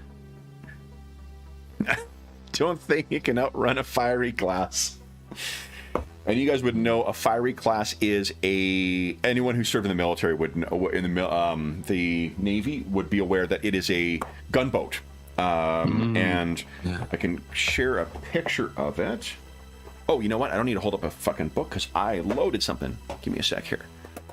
I assume every time he says piece of shit to the ship, we hear Gani cock the shotgun over our comms. I'll show him a piece of shit. You see why it was good that I sat the other end of the ship. He's not wrong there. Okay. Is anyone else on board the ship involved in your plot, or are you the lone saboteur here? Here is the fiery class. Yeah. You may have noticed on the side there, it lives up to its name as a gunboat. Yes. Yeah, that's what I see a few guns on it, definitely which has is guns more on it. than it needs to take us out. And also, let me just tell you the comparison. How heavy is? Oh, we've got the information right in front of us. Yeah, it's two. We're like so- definitely like doubles our gun Yeah, capacity. it's also twice the weight of the. It's 400 tons as opposed. 400 tons. Yeah, the 200 tons, and it has guns. It's also thrust of 6 versus your thrust of 1. So it's faster as well too. Jeez, be a nice prize if we could take that thing. I love the optimism of Anchor. Yeah, what are we gonna ram it? No, What do no. you use, man? Harsh language? we could let them board us while Oh, we and then board we take them Yeah. out. Yeah. We counterboard them and then kill them all. Right. We feign that his plot worked. Yeah. We let them board, and then we take them out. So Dane would know that Okay, the complement of that is because Yeah, this would be in your taking a lot rubric. of people, though. 30, at best, has 30 Marines, but you would also know that like that's when it's being supplied by the Imperial military. That Yep. doesn't mean they've got 30, Marines on board.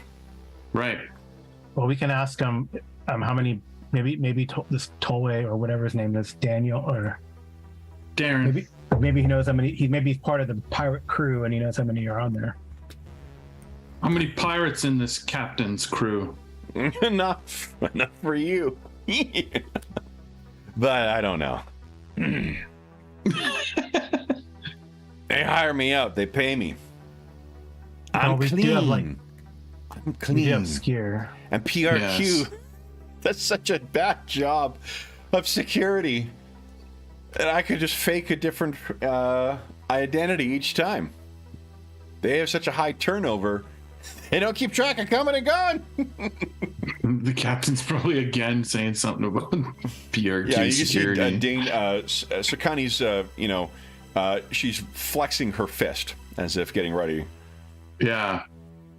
Oh yeah, well, we don't need to do that. I mean, he just admitted to helping pirates, so he's dead. I mean, at least in Imperial space, he'd be dead. Yeah.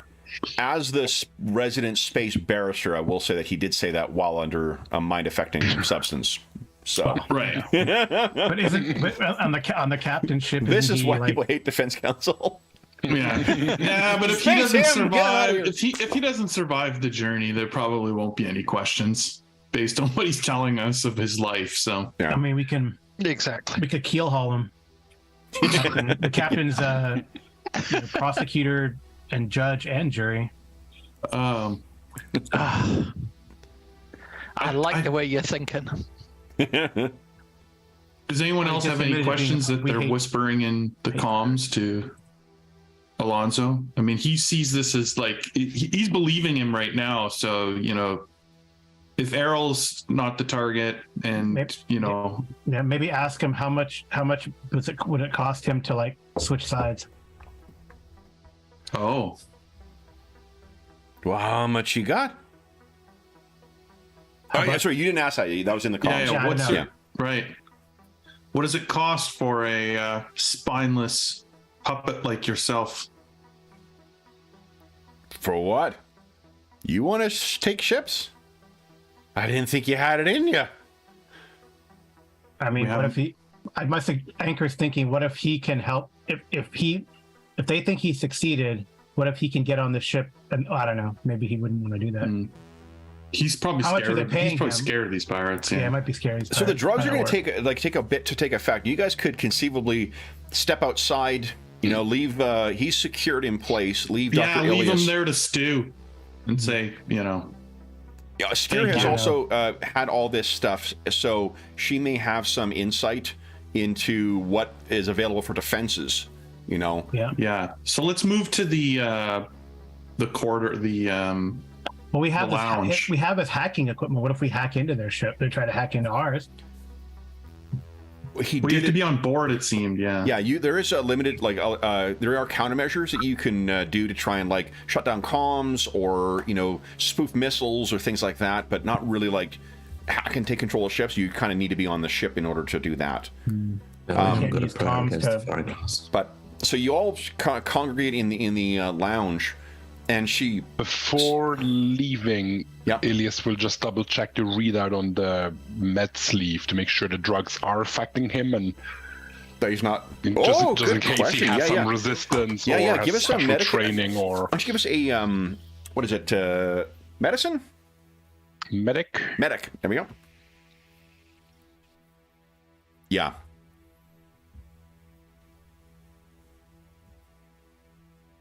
Okay. Yeah, you're absolutely certain that this is Working. your experimental cocktail is working just fine. Excellent. And he's stable too. tragic. Isn't like no as far as someone who got shot Yeah. recently is concerned.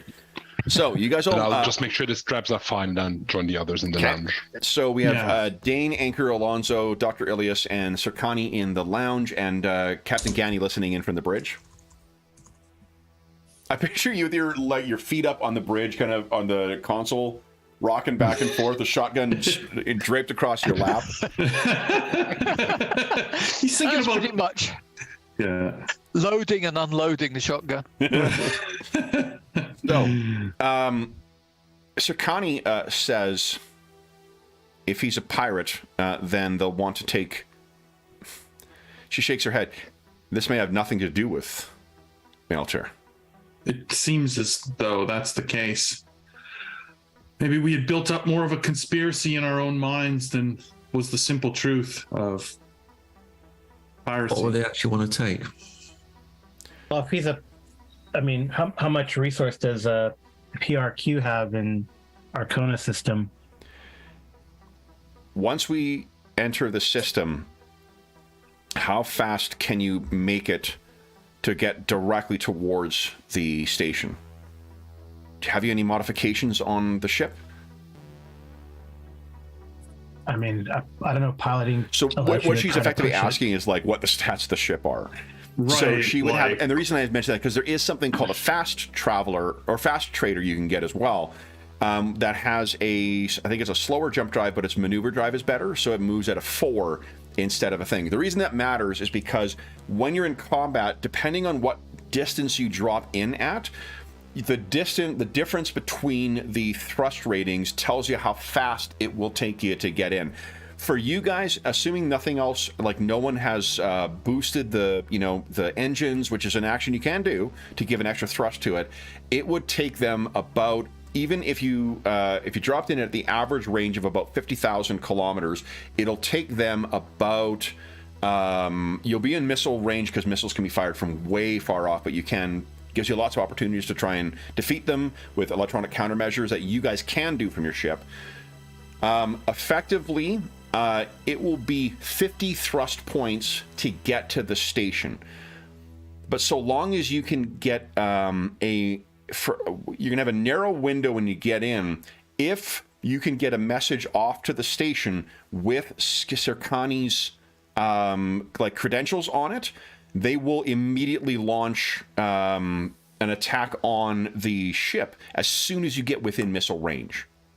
Not on you guys, but on whatever might be pursuing you.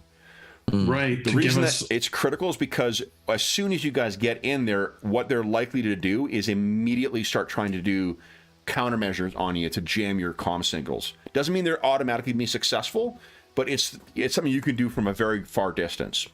Yeah. So while the station may pick you up, you'll be one of countless numbers of traders, and they wouldn't have any reason to have any special concern for you.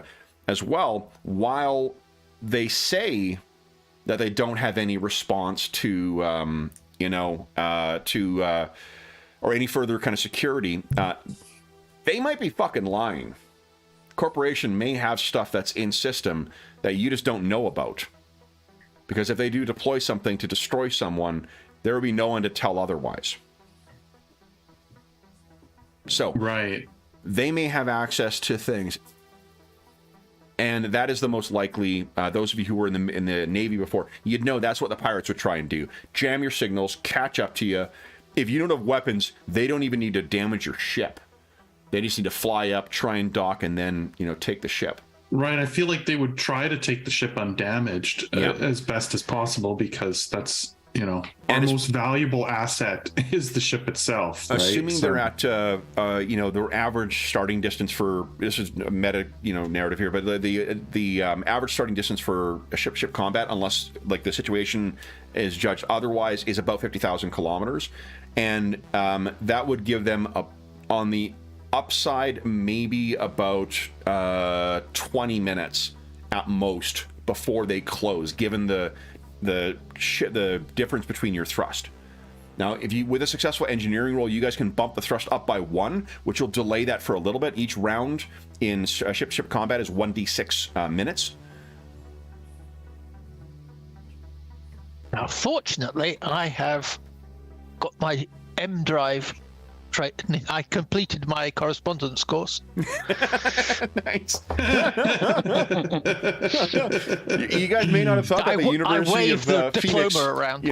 Gives services this far out, but it does still. So.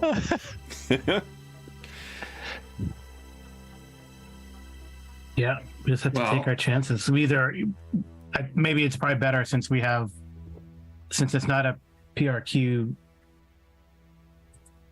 plot, and they can, we could get their help. That might be good. I mean, it's worth it to run, I guess, if we can, and at least give them a fight so they can't take the thing easily, and maybe that'll delay enough that we'll get reinforcements. Well, and they're expecting us to be crippled. Yeah, So we do have an element of surprise that they don't know we've stopped their saboteur. It may help us for a bit. Can we fake so that I don't know how sensors necessarily work in travel, but could we fake so that to them it looks like we're crippled? I mean, that would be if we tell by the velocity we're going at. So. Yeah. I don't know. That would be if we were going to try and do the boarding plan to fight them. But it might be. I think it's better survival wise to just run, and then get in range of the station. But maybe there's some patrol craft out there that could help if we get lucky. And hey, if they do slow us down and try to board us, well, we'll kill a lot of pirates. That's for sure. You may also luck in. There is a chance that you may, and this is literally going to be left to a dice roll for it. There's a chance there may be others that are outbound to the jump point. Right. Argonne is not exactly a terribly active starport, but it's not, it's a could B. signal GK it, right? Under attack by pirates. Mm-hmm. Well, and PRQ would know this flight contains someone of importance to them. We don't know what kind of, protection they've done to secure his safe arrival. Mm-hmm. Yeah. Is there anything else you want to know from this pirate captain. The only thing I was concerned about was that was there anything specifically that they were targeting? As in, did they have any intelligence, and were they actually, I don't know, trying to take Eldon or anything like that? The indications are that it's just a sort of bang us up and then board us. But that's the impression I got. Yeah. And I wanted to just check from an astrogation point of view, when we emerge into real space out of jump space, obviously it'll be a safe emergence, but is there anything from an astrogation, I know space is big, but is there anything from an astrogation point of view in system that we could use?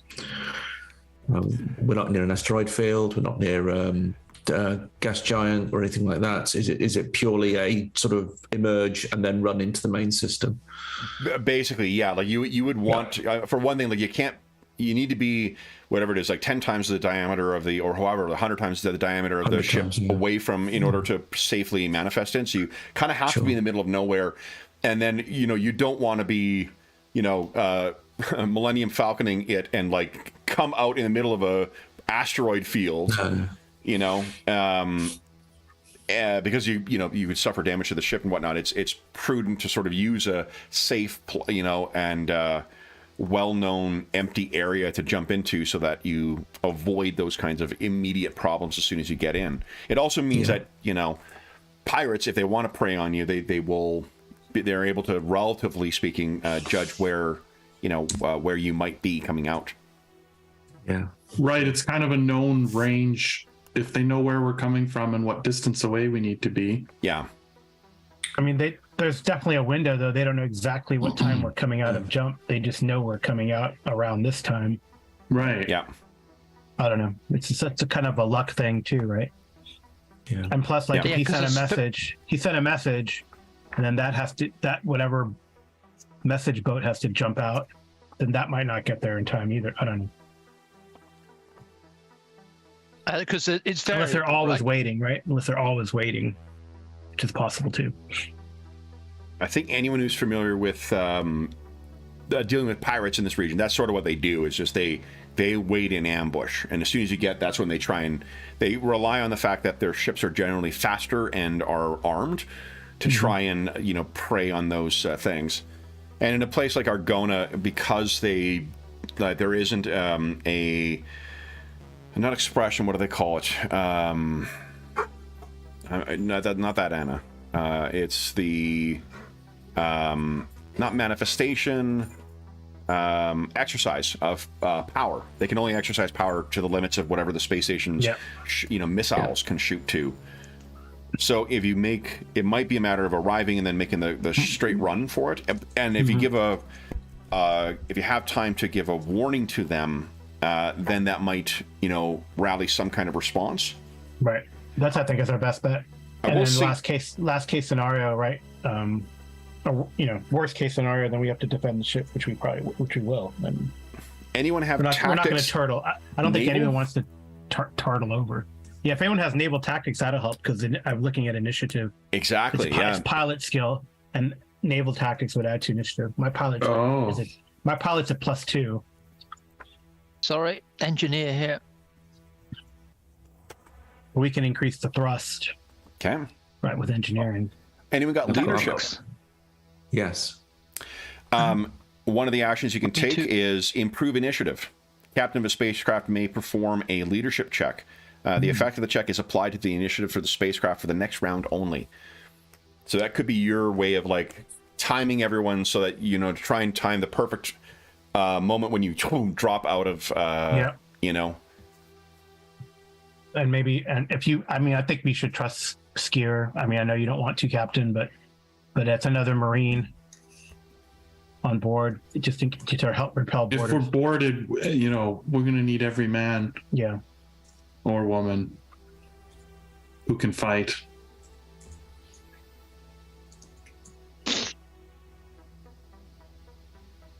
In fact, was there anyone in the lower berth who, is combat capable? I don't remember. Probably not. I mean, they may be the folks who are being forced to travel low berth are probably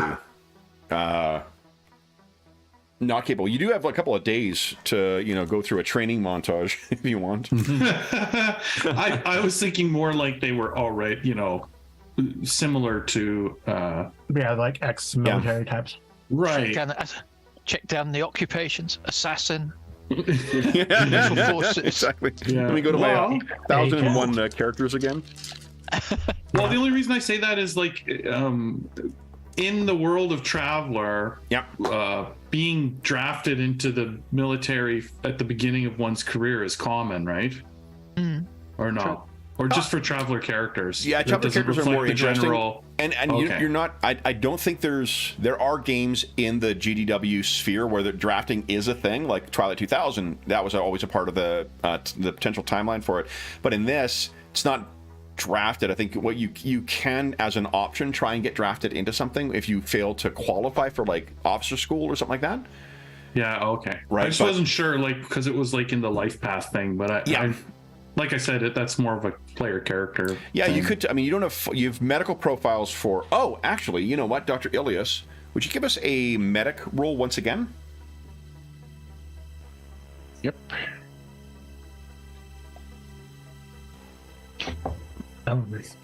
You know what? There is one person in the low berth who had the same full spectrum. What do you call it? Inoculations that you see that is common to military folks. I rolled randomly to see if anyone in the crew. There's one person who's got infantry experience. Okay.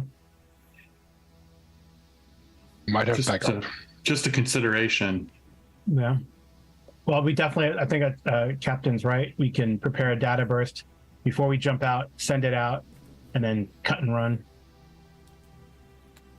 as quickly as possible towards Arcona Station. Okay. I'll have a look at the M drives to see if we can get a little bit more out of it. Yeah. I think with the preparation for this to try and overload the drive beforehand, I'll let you roll with a boost. Because you'll have sort of prepped the drive and taken as much time as you can to get it ready. If you fail, incidentally, by 6 or less, the drive suffers a critical hit. So it is not without consequence of these rolls. And that's why we've got these. What's left of our 21. That is true. Although I think one of the things to avoid no consequence for rolling Snake Eyes, I think we stick Snake Eyes like in Savage Worlds. Yeah, probably like in Savage Worlds. I like that. Can't be got around. Nice. So Sounds good. Then let's see here. Is there anything else you guys have? I guess the other thing is what your problem. It's amazing what a day will make, right? Yesterday you thought your biggest problem was some kind of critter that snuck on board the ship. Speaking of the critter, where's the critter? Yeah, it went racing off. You still have yet to track down that thing. We don't think it's like. It doesn't seem like it's going to eat our power lines or whatever. It hasn't done anything as of that you can detect as of yet. But there are 4 more days this of travel in this jump. Yeah, we may still want to capture that darn thing because Yeah. It would be pretty great if it made a dramatic appearance right at the least advantageous moment. Yeah, we drop on a thing. It's Now send your message and then Or So give then, it a gun if we get boarded. At this meeting, Dr. Elias will probably say that. Now, I've been in the fortunate position all my life that I've never been boarded before by pirates. So if someone could guide me through the likely process, like how many boarding points are there, what sort of defenses would we have to put up just in case? Like, is it just the airlock where they will board? Can they drill through the hull? Any sort of, I think as we have a few days, Dane, any guidance you could give me on what to expect? Yeah, they would be could do it greatly all sorts of appreciated. ways. Yeah. They could. I mean, typically they'll do an airlock because it's cleaner. But Right. conceivably they could do a hull breach. That's also possible. It really depends what they want to do with the asset. They want it to be as limited, invasive as possible because they want to make it clean. And well, if I were them, I could tell you all sorts of ways I would do it. I tend to be more on the active end than the defense end, but we wouldn't. I would strongly advise that we don't fight this one. It is, you would know that you need to be within 1 kilometer. So they need to be effectively what is space adjacent in order to do so.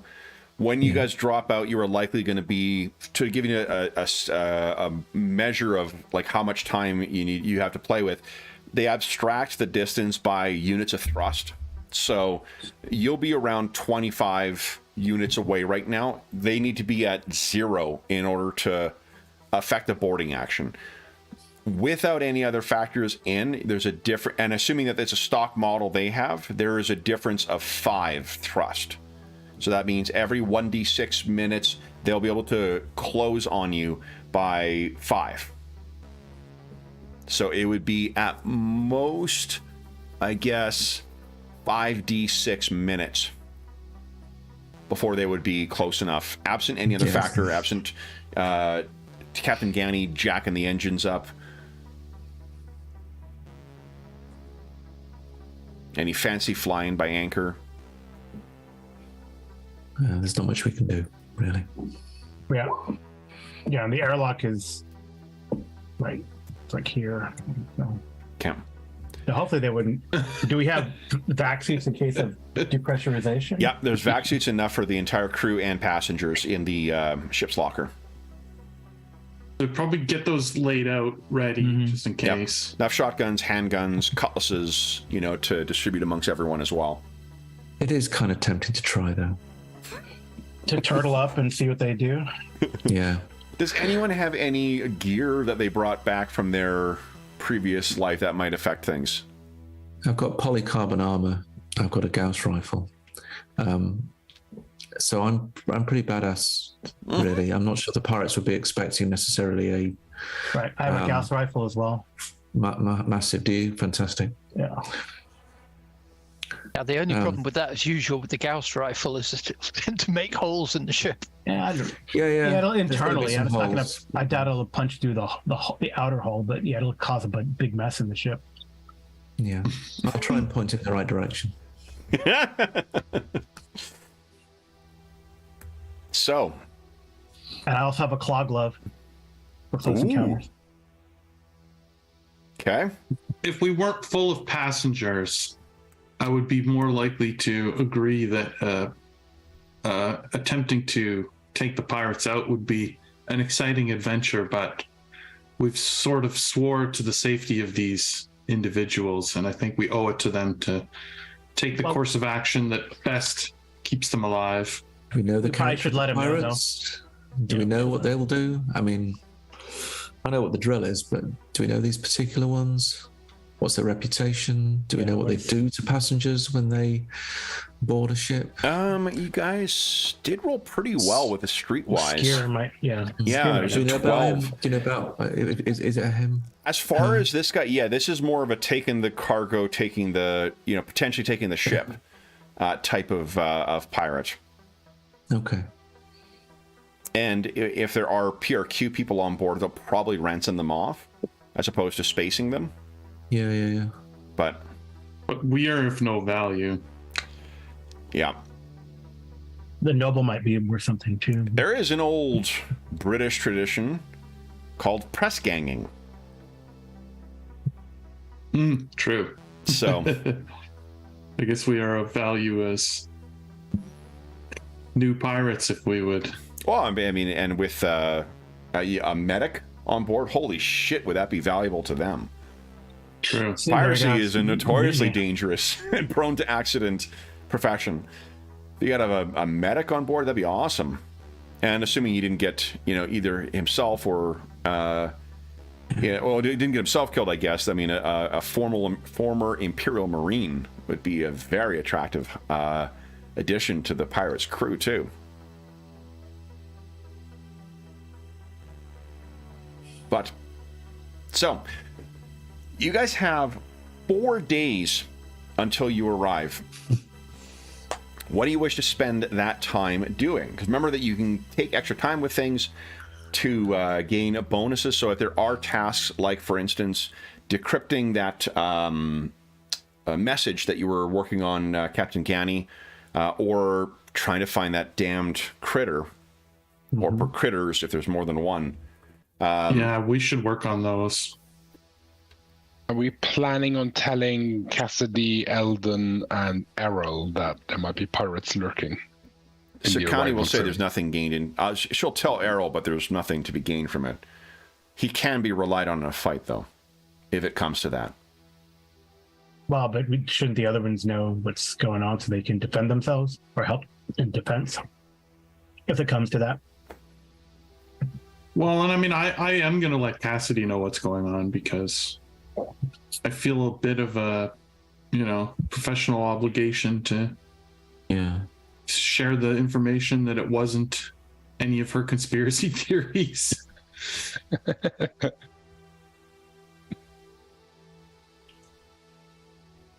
And what about indirectly, she saved us by telling us her conspiracy theories and making us look into things. Yeah, You kind of owe her a little bit. Exactly. You said Eldon Hobbs is from like that Drinax, works for the king of Drinax, right? Is that what? That's what her conspiracy theory was that he was working for the. They say that King Oleb IV is. They say that he's recovered something of Sindalan technology, and that he has plans to, exert a presence to reestablish the Sindalan Empire. I think that's probably been the case for the last 200 years since the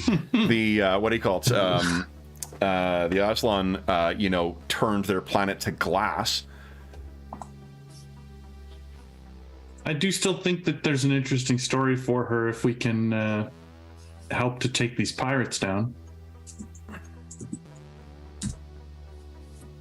I'm sure pirate raiding stories still sell. Yep. So, what are you guys planning on doing with your 4 days? I guess first off, you said you're going to tell the passengers. Do you tell them individually, or do you kind of call them all into the lounge and? I think Alonzo would have like a meeting, Group meeting in the lounge and explain to them what happened. Okay. We've discovered this pirate on board, or not necessarily a pirate stoolie or something, So Hobbs would ask then so they are waiting for us. There's a potential that they will be prepared when we drop out of warp. And when we complete the jump and we go out, I'm unfamiliar with this type of vessel. Is it equipped with weaponry of some kind? Unfortunately, no. Defensive measures? It will be a race to the planet. Oh my. Yes. This ship is incredibly slow. I'm not going to tell them they're faster than us.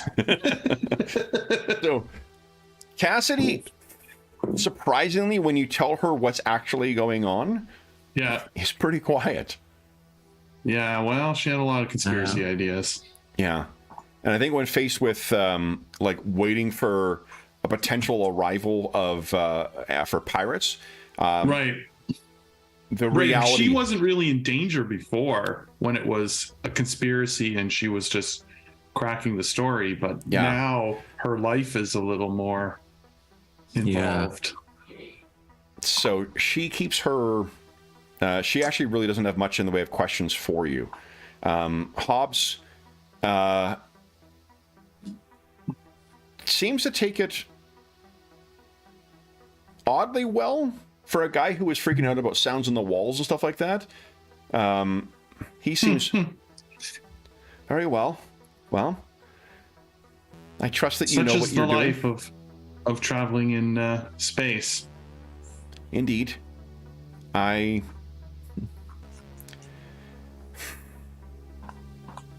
if they take us hostage, I suppose King Oleb will pay my ransom. Well, I can tell you that the crew is made up of many ex-military, and we would take a stand to protect that from happening if they were to board the ship. Well, so in such a case, we would ask that you all remain, unless capable of fighting, in your quarters for your own safety. Leave it in your hands then. Thank you. I certainly hope it does not come to that. Did you find what was making that noise in the walls? Yes, we are working on that. It seems you have a busy few days then. I will leave you. Yes. So he will leave. Cassie will leave without, she sort of like curtly thanks you for not curtly, but like just dismissively thanks you for letting her know. She seems pretty distracted. And then she will return to her quarters unless you have anything else you wish to do. I'm assuming you will tell her about the interrogation and whatnot separately. Yeah, I would go speak with her in her room privately later. Yeah, and she seems numb, I think, when you tell her. Yeah, I think it's sort of and I mean, I'm expecting that, probably the first time my life was in danger when I was working on a story was a bit of a difference in the perspective of how it feels to be a sort of journalist of that nature. Yeah. And what, do you have any words of advice for her, or is this something she needs to work through herself? Or yeah, a little bit. I mean, I would tell her to focus on the story and taking in as many details and of the experience as you can remember. It's those small bits that the audience can relate to and make you seem very human to them. When you're talking about the structure of the story, I think that's where it sort of gives her something to focus on and something to busy herself with. So she nods, and you have a sense that she'll be, as soon as you get out, she'll be getting to writing. Yeah, and I'll leave her to it. Okay. So the last thing we want to check on before, because no, we still got another, I was trying to remember the time. We still got another half hour. I said last thing, we got still another 40 minutes left of the session. My ability to count is apparently diminished. Now, the last thing I want to focus on, but the thing I want to ask about is Captain Ganning. When you have an opportunity to get back into your quarters, you mentioned this is the first time that you've had to, your guy is in your 40s? Yep, 42. 42. First time in a very eventful life that he's actually had to take another life. How is he handling that? Well, in the end, he didn't. Fortunately, he didn't die. But yeah, he's but he's internalizing the whole thing a bit. But it shook him up for a bit. But then his whole rage at, somebody trying to take over his ships got him over the hump. Got him over, and the so he did it in the healthy 50s male kind of way and felt out his emotions on a woman. Good. And then Sirkani wound him up again, so he now feels bitterly justified in what he did. Okay. So then, we have 4 days to kill. What do you guys, are there any long-term tasks you guys wish to try and accomplish in getting ready for this? I think Anchor raises the good point in seeing, sounds like we're done with Darren. So we could put him on ice and wake up the Marine or the potential Marine train. Army guy. Yeah, if we're gonna trade instead. 2 passengers, yeah, that seems correct. And that way Darren can't do any last minute shenanigans. Right, we don't have to worry about someone on the ship. Yeah, because he'll be on ice and we'll have potentially someone who can help us repel borders, should it come to that. Yep. Well, I mean, if they come through the airlock, they're going to be, I mean, we can set up a Right. I don't know if we want to use that table and chairs as a barricade somehow, or a false barricade. And I guess this map, unfortunately, the map in the new High Guard has where the airlock is to the bridge, which is here. Yeah. I've got that somewhere. I just should have saved it. Yeah, and we can. I mean, there's fields of fire we can have from here and then from here, and here would be like a dead end though. But I don't know. Yeah. Well, we've got time, haven't we, to conceivably move some of the storage to block the doors.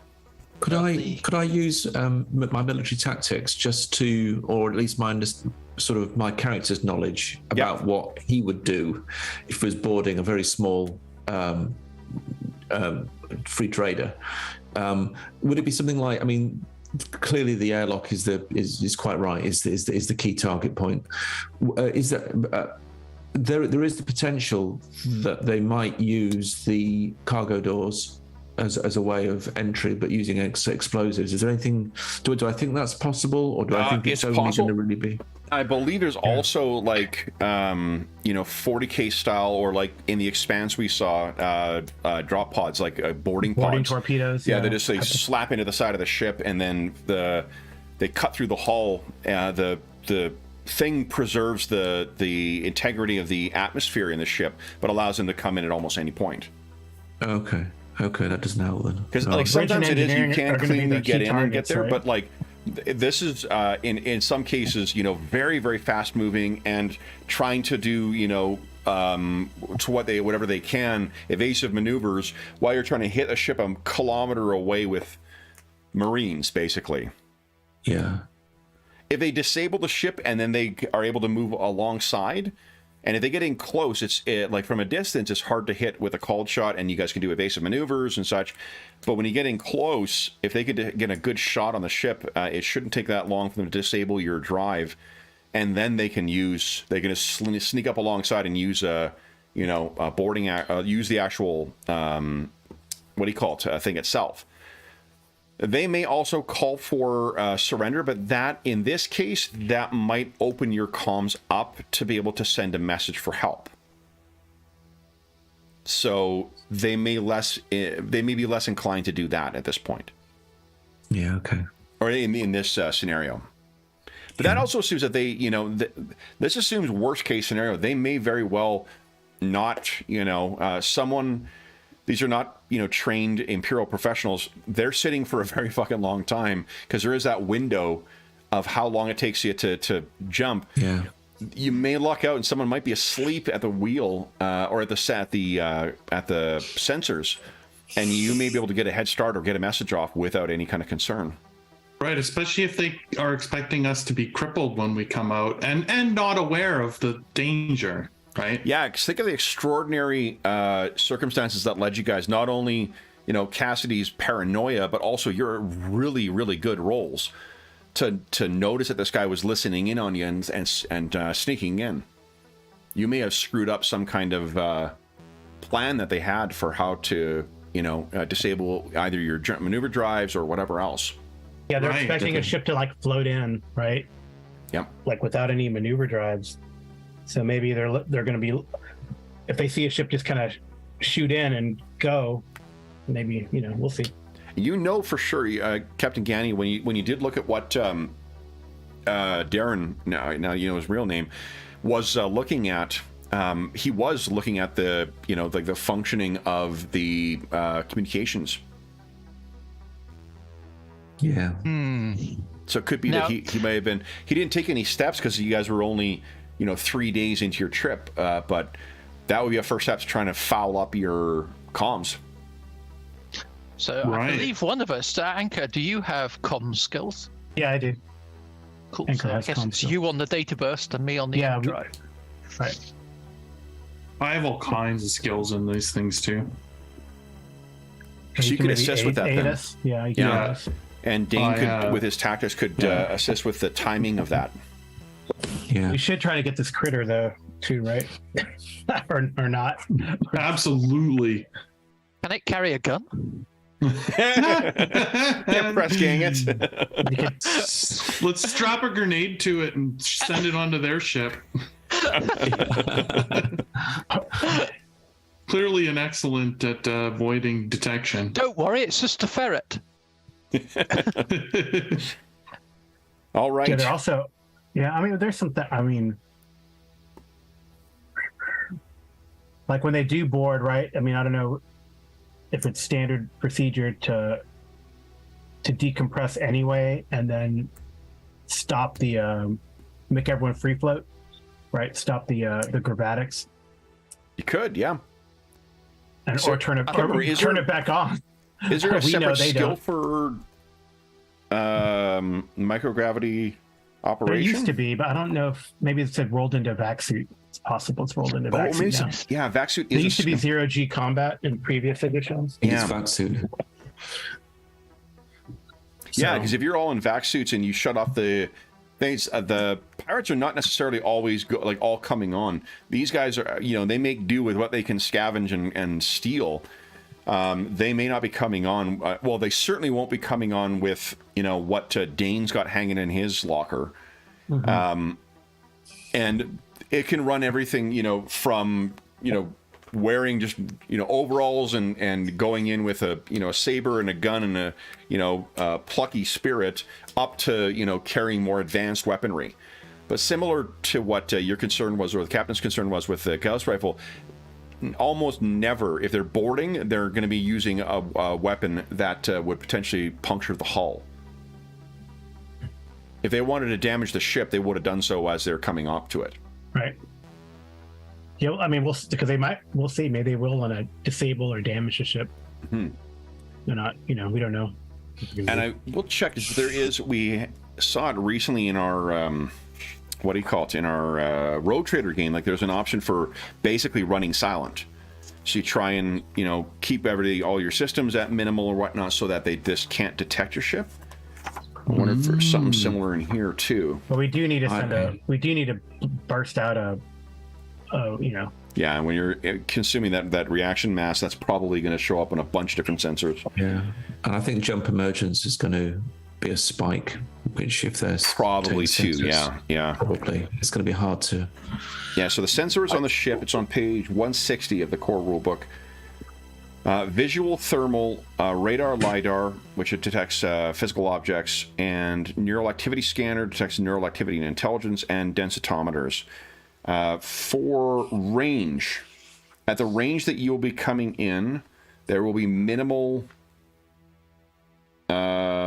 sensor detail for visual, thermal, EM, and active radar, LiDAR.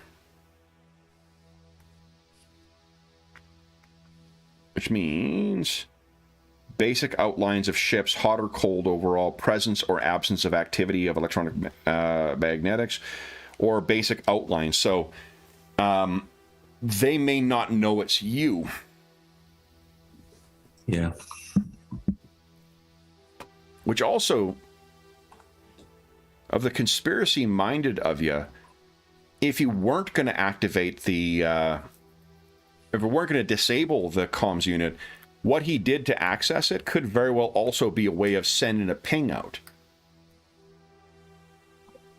Ringing the dinner bell, as it were. Mm-hmm. But he wasn't able to do that, right? No.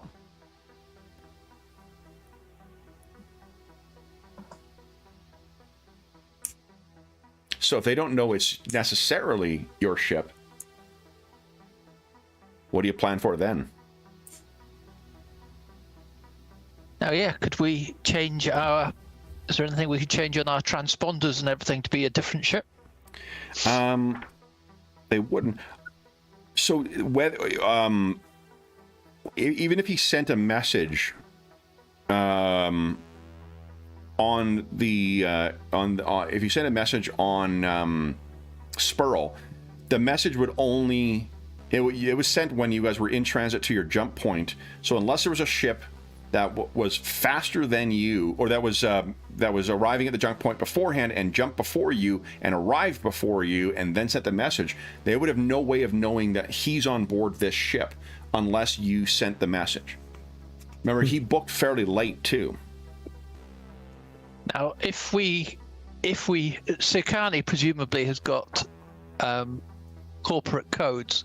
Yep. So you could blast the message off in that code. It's good because that is going to be more credible to the corporate security at the other end. Yep. And second, the pirates can't read it, probably. Most So definitely. if we do that and then switch off, pedal to the metal and switch off all of the rest of our electronics so that we're harder to detect. Or we pretend to be another ship if we're able to put change our transponder. Mm-hmm. Then they might not know it's us because they don't know that our dear friend in cold storage hasn't taken us out. Mm-hmm. I was checking high guard. Any thoughts on those?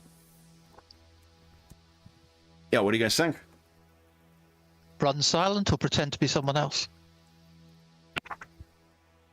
I don't know if we want to. I'd run silence probably better. I think changing transponder codes is, But from the sounds of it, they wouldn't know our transponder, right? Because there's a very big chance that they will know the specific ship he's on. And there's only So they might be minimal waiting detail. for that signal. Yeah, They would have to get in waiting for that closer. message. They would have to get in closer in order to get detail about you because of what's on there, unless someone sent a message to them saying, "Hey, it's us." Yeah, because when he left, he sent a message out, presumably to say, "Hey, I'm leaving now and I'm on this ship." Mm-hmm. So when they come out to jump, they'll be looking for the ship that they were told about. But I think my understanding is that message there's only a very small chance that message got to them before we arrive. Because it also would I travel think by what ship. it is they would send it to a ship that was just behind us and jump just after us.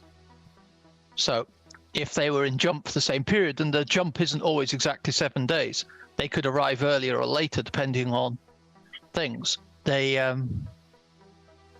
may know us because of the transmission he sent before we jumped. Because that's right? It's not precisely 7 days, it's plus or minus. No, so. it can fluctuate. So you can't set your clock to when people are going to arrive, but the general location is generally predictable. Good idea. So Captain, they could should we arrive try and- before us or after us, even though they jumped after. And recall, one of the we try tasks you and- guys can attempt during these 4 days is to decrypt that message. Yeah. Yeah. Right, to see what he sent. Yeah. I think it's worth it. One of you comms experts might be able to crack it. Yeah. While I put on my overalls and disappear into the back. Okay. So let's do the. You want to do the comms thing first, then? You see what we can find out. Okay. So then, if there's two, let's see here. It would be an extended task. You guys can work on this together. And I think rather than being a task, this isn't so much a task chain. It's an extended task that you're working on together. So what I'll let you do is roll with pick one of you guys to roll, and then you will roll with a boon. I have a +1, so whatever you might have a better. My comms is 3. Yeah, If that's what we're I'll using. assist and you Okay. take the lead. So then we'll make, and the first, we'll say each interval is a day of working, and that's not you sitting there for an hour. It's like, tweaking the algorithm that's going to be reconstructing this stuff. Right. Okay. So why don't you give us let me just get in my mind what the length of time will be, or the net effect you need to get together. Let's see here. Yeah, Alonzo is a skillful character. Yeah. I think I rolled electronics like 5 or 6 times during character creation. All right. So why don't you give us a electronics check with a boon, please? And comms specifically? Sorry, yeah, electronics comms, and Yeah, okay. that will be. Let's see here. Yeah, researching. So you just roll it, right? The boon automatically rolls? Yes. Oh, yeah. Yeah, and I think whatever your roll is better than that. All right. So you have. In the first day, you are about 2/3 of the way towards completing that task. Pretty good. Anything else you guys wish to be doing during that day? Oh, the critter. That'll be another extended task. Who wants to be participating in that? And what's the approach here? Dane's like, I've spent years serving in the elite military service of the Emperor. I have been dropped from orbit and suppressed planetary rebellions. I have crushed the oppositions. And what do I do now? Collect mops and I hunt for rats. He's all gone all Which is to Warhammer say, fantasy. You're enjoying the retirement that most people aspire to. So. Yeah, I try and lure it out with. Do we know what food it's sort of what bait it's actually eating? Can we sort of maximize some bait and more or less everything? If I remember from last time. Yeah. But we did set up a trap, so we might already have been caught. Okay. Yeah. Check the trap. The trap thus far has seemingly been unsuccessful. Great. So what we'll do is we'll figure out what skill do you think you're going to approach this with? Military tactics. Okay. So before you do that, is anyone else going to assist with this by way of... Let's hear, isn't it survival was what we were rolling before? Yeah, maybe. Yeah, I think we were. Hunt or trap animals, survival. Yeah. So is anyone trained in survival? This we could treat as a task change, so you could, if you get a success, you could grant a bonus to the roll. I think this will be, at this point, now that you've seen the creature, now you've identified the thing, that it's omnivorous, and you've identified what didn't work with the trap, it'll be a difficulty of 6. So if someone wants to give us a survival check who wasn't involved, I guess, Captain Ganny, are you able to assist with that, or Dr. Ilias? I think the captain was working on the mechanics. Right? Yeah, that's probably. I mean, you can actually can wait till the very last day. That's going to be just one roll to set up a task chain for a bonus, or to use the task chain rules to set up a bonus for the roll to what do you call it? To be able to boost the engines immediately as soon as you get out. I've got to reread my University of Space Phoenix manuals. Yeah. Yeah, I can help then. Okay, so give us a survival check then, please. Yeah, except I have no survival. So. Okay, Dr. Ilias, do you have any survival? Nope. Okay. I have some recon, but not survival. Recon, let's set that difficulty at let's set it as a 10. Give us a recon check and let's see if that gives any benefit to Dane's. Look at that. Oh, wow. There you go, +1. So Dane, give us a tactics roll at +1, please.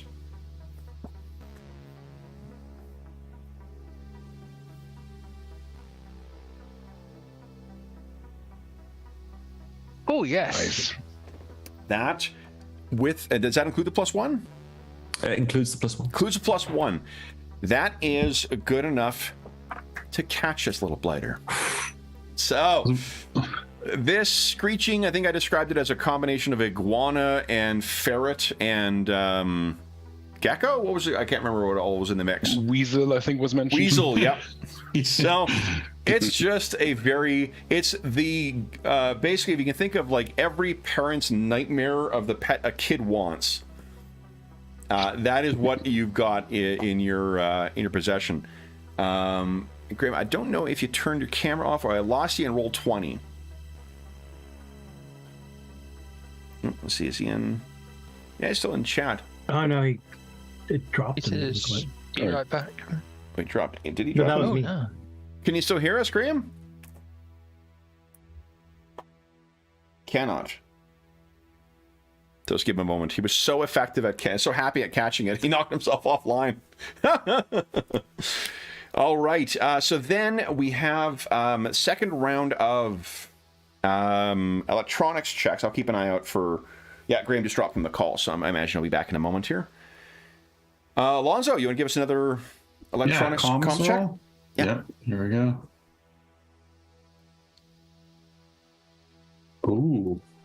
So that would have been Let's see here. You're gonna need some luck to get that to a success. We do have lots of luck. You got lots of and luck. only You 15 could spend minutes in. upwards of 8 luck on that roll. Let's do 6. Then we have 4 left for an emergency. Okay, so that puts you at that is enough to complete the reassembling of the message.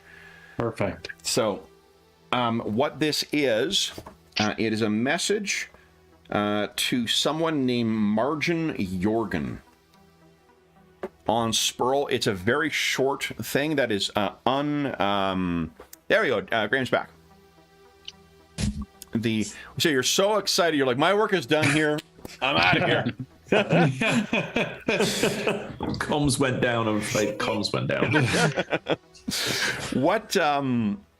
So you catch this thing. I guess before we finish up with the comms thing. What is? Are you catching it live? You rolled well enough. You could catch it live if you want. Yeah, I'd like to catch it live. Okay. So again, what we said was, it is, if you picture the combination of every kind of pet a parent doesn't want their kid wanting, that's basically what this is. Weasel, part, iguana, part, frog. What do you do with this thing? Nobody wants a pet, do they? Ship's mascot? Stick it in cold berth with Tolwyn. Fairly certain that will kill one of them to set to the right levels. It's a risk I'm willing to take. I know who I'm rooting for. So we will see you've got this thing in a, some kind of cage that you fabricated. Yeah. And you can figure out what to do with it over the next couple of days. I mean, if it's a brand new species that we don't know of, then, you could name it after yourself, Captain, and there might be grants for that. Money from some university somewhere. If you're placing the Darren into cold storage and you're bringing someone out as well too, I think only one. You don't have to make a med roll to freeze the person, but you do need to wake them up. The endurance modifier will be a +1 because this actually is a quite fit person.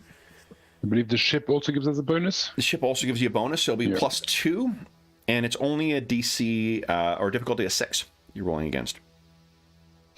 Look at that. No problem. All right, and the person you wake up is someone whose name is Anne Valez.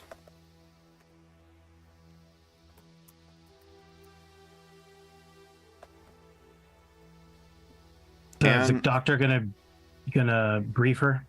Yeah, I think that's part of the waking up procedure, making sure she's okay. We'll then sort of do a post waking up debrief on here's the situation. No need to panic just yet, but would you notice that you're training. Persuade check, please. Uh-oh. It's gonna be a fairly easy difficulty here. Yeah. Wow. So that counts as a like almost extreme success. And I think I would have also probably put a modifier in because, like, if you don't like it, you can wait in this cold storage and see if we survive the ordeal. So she is 34 years old, and she immediately is like, well, let me strip and test all the weapons then, or strip and prepare all the weapons. I'm sure you've got better things to plan, but I could do that. Okay. And that's my kind of talk. Yeah. I'll also show her to her new quarters, or let Alonso know that she's awake and that she now has one of the staterooms. I think when she sees the room and she sees everything else, and is there food? Does it come with that too? And there's a bar. I gotta say, this just gets better and better. Okay, so she, you've got her. You can assume that she's going to prep everything, the vac suits, the whatever else. It turns out she was a quartermaster before, so she has a great command of getting this kind of making sure the weapon's all ready to get into the hands of people who are going to use it. and we'll just take direction from. She is a enlisted enlisted soldier, so she'll follow the directions of any of you who have military experience very, very well. So you have the crittering thing, you have Darren on ice, you have your support person up. The message, as I said, the message was directed towards someone named Margin Jorgen. On Spurl. Actually, not on another ship. And it says should be back in 3 weeks' time.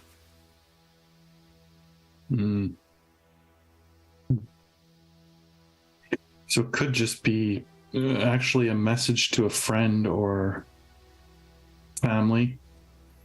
Why don't you give us a Employers. streetwise check as well, Alonso? See if I know the name. This is more of just like the SOP of these types. So that's a 7. That wouldn't even meet a average success, but you do have 4 points of luck left. What do you guys think? Yeah, sure. Let's do it. Let's spend the last 4. Okay, so that's even better then. So here's something that is, I'll tell you, that will allow me to tell you 2 different things. One, it may be a loved one, it may be a friend, or maybe what else. It also may be the person who's the fixer for this. Oh, yeah, true. And having spent, I know for some of you, it's your first time on Spurl, but if you were to give a rating to the degree to which they care about law and order, where would you scale that?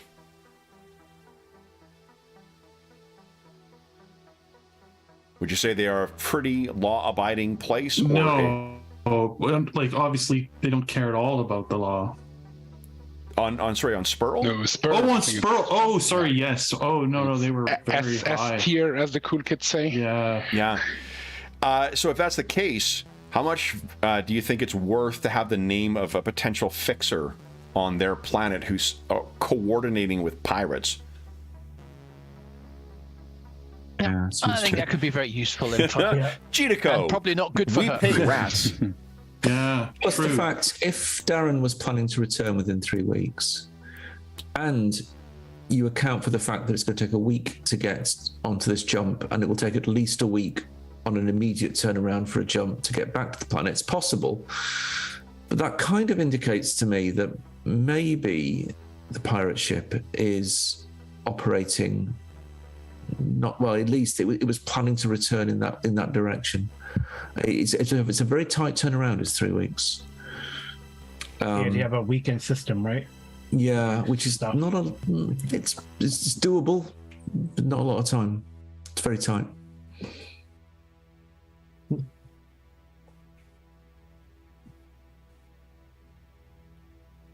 So, Okay. last thing we need to roll for before you guys arrive, unless you guys have anything else you wish to tell me, is for Captain Ganny's preparations on the M drive.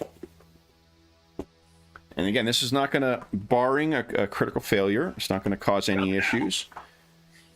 It's really just a matter of prompting this thing. So I think you'll be rolling against an 8. This will be an average test. The roll to supercharge, I believe, is a 10. But for now, get it ready is just an 8. So it'll be an M drive against an 8, please, Captain. Just regular, no banes, boons, or anything like that. No Okay. banes boons for this one. You will have a boon on the roll to supercharge for that first round. Okay. Once you get in. Look at that. Oh, wow. Beautiful. So with a 13, that's 5 over. I believe that's a +2. So you'll have a boon and +2 to that first roll to supercharge the maneuver drive as you get out of your jump. Then, all right, guys. So that brings us to the end of the session.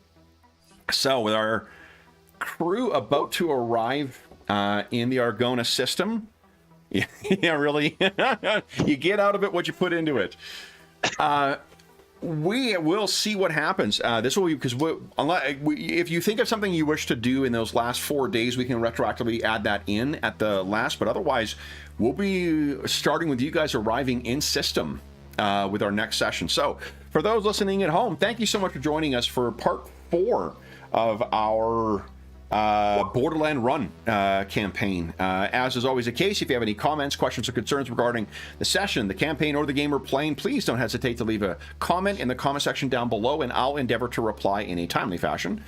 There's also a link down below to the Dungeon Musings Discord server, where we have channels dedicated to, we don't have one for Traveler yet, but I need to fix that this week, I think. But we have channels dedicated to assorted games where we have been chatting about Traveler and a bunch of other great channels. Every other game we run on the channel for the most part, as well as, discussion about virtual tabletops or finding a group or, just general chat. Lots of great people over there. You are more than welcome to join us. There's also a link down below to our friends at Noble Knight Games. Noble Knight Games is the preeminent unionized retailer of hard-to-find and out-of-print RPGs in North America. Not only do they have an amazing selection of new role-playing games, board games, and card games, they also have an unmatched selection of hard-to-find and out-of-print RPGs, including some hard-to-find and rare Traveler stuff. I got some of my, before the newest versions of the Alien stuff came out, I got some stuff from first edition Traveler from them. And if you make a purchase of $10 or more through their website, be sure to enter the code SPRINGMUSER, all one word, all caps, at checkout, and you will save yourself 10% on any purchase of $10 or more. There is also a feature called a want list. So if there is something in that is in their catalog but is not in stock, you can put it on a want list, and they will send you an email when it comes in. And you can go and pick it up. I have most recently finally filled the hole in my Mage collection with a copy of Mage Sorcerer's Crusade that I've been waiting for about a year now. So that was pretty awesome. And not that I actually got notification from it, but apparently there was a couple other people who had it on the want list. So often by the time I got there to grab it, it was gone. There's also a link down below to something called Heroes Save Villages. That is the charity fundraising campaign we run on the channel. It benefits the SOS Children's Villages International Charity, a really amazing organization active in over 130 countries, benefiting over 80,000 orphaned and abandoned children, including ongoing relief efforts in Ukraine at the time of recording and the surrounding countries. All donations through that link go directly to SOS Children's Villages International. None of it goes to the channel or any other middleman. Just goes to benefit the kids who benefit from their services. And as a small way of saying thank you, for one, if you donated $10 or more since January 2023, or the beginning of January 2023, then you can head on over to the Dungeon Musings Discord server's Charity Initiatives channel, and you'll find out how to vote on our ongoing charity campaign for this year. We have a 6-part campaign that we've played 2 parts so far, both of which have been shaped by the donors who have voted on the game we're playing, the setting we're going to be playing in, and a bunch of other stuff. So that is still ongoing, and our next session will be about mid-May. In addition, if you donate $25 or more, there will be a $25 or more. There will be a you'll be having one chance to win the grand prize or one of the other great prizes in our next charity raffle. Next charity raffle will be at the end of June 2023. And prizes will include, we got 2 copies of the Genesis core rulebooks, the Rebirth edition. I picked those up when that game went out of print, so I've got 2 copies of that. There's also opportunity to play with us. There's an opportunity to win a chainmail dice bag made by our resident armor smith, Dave, and a bunch of other great prizes. So tons of opportunity, or tons of prizes, and every $25 gives you 1 chance to win one of those. It also gives you a chance to vote on the charity campaign for the year, and most importantly, to help out some kids who could really use some help. Last thing I will say is enormous thank you to our stalwart travelers. So James, Jeffrey, Carl, David, and Graham, thank you so much for playing today, guys. As always, it's such a different play experience with this game than almost any other game I run right now, it's so much role-playing in this game, and I fucking love it. It's such a fun world to play in. And great players to play with, too. So, awesome. We will be back in the, arriving in the Argona system in 2 weeks' time. But until then, we hope that we gave you a few hours to take your mind off the troubles of our world and think about the troubles that have been befitting the crew of the Far Wanderer. What is it? Is that the name right? Rift Wanderer. The Rift Wanderer. And until we see you again, stay safe, stay healthy, and happy gaming.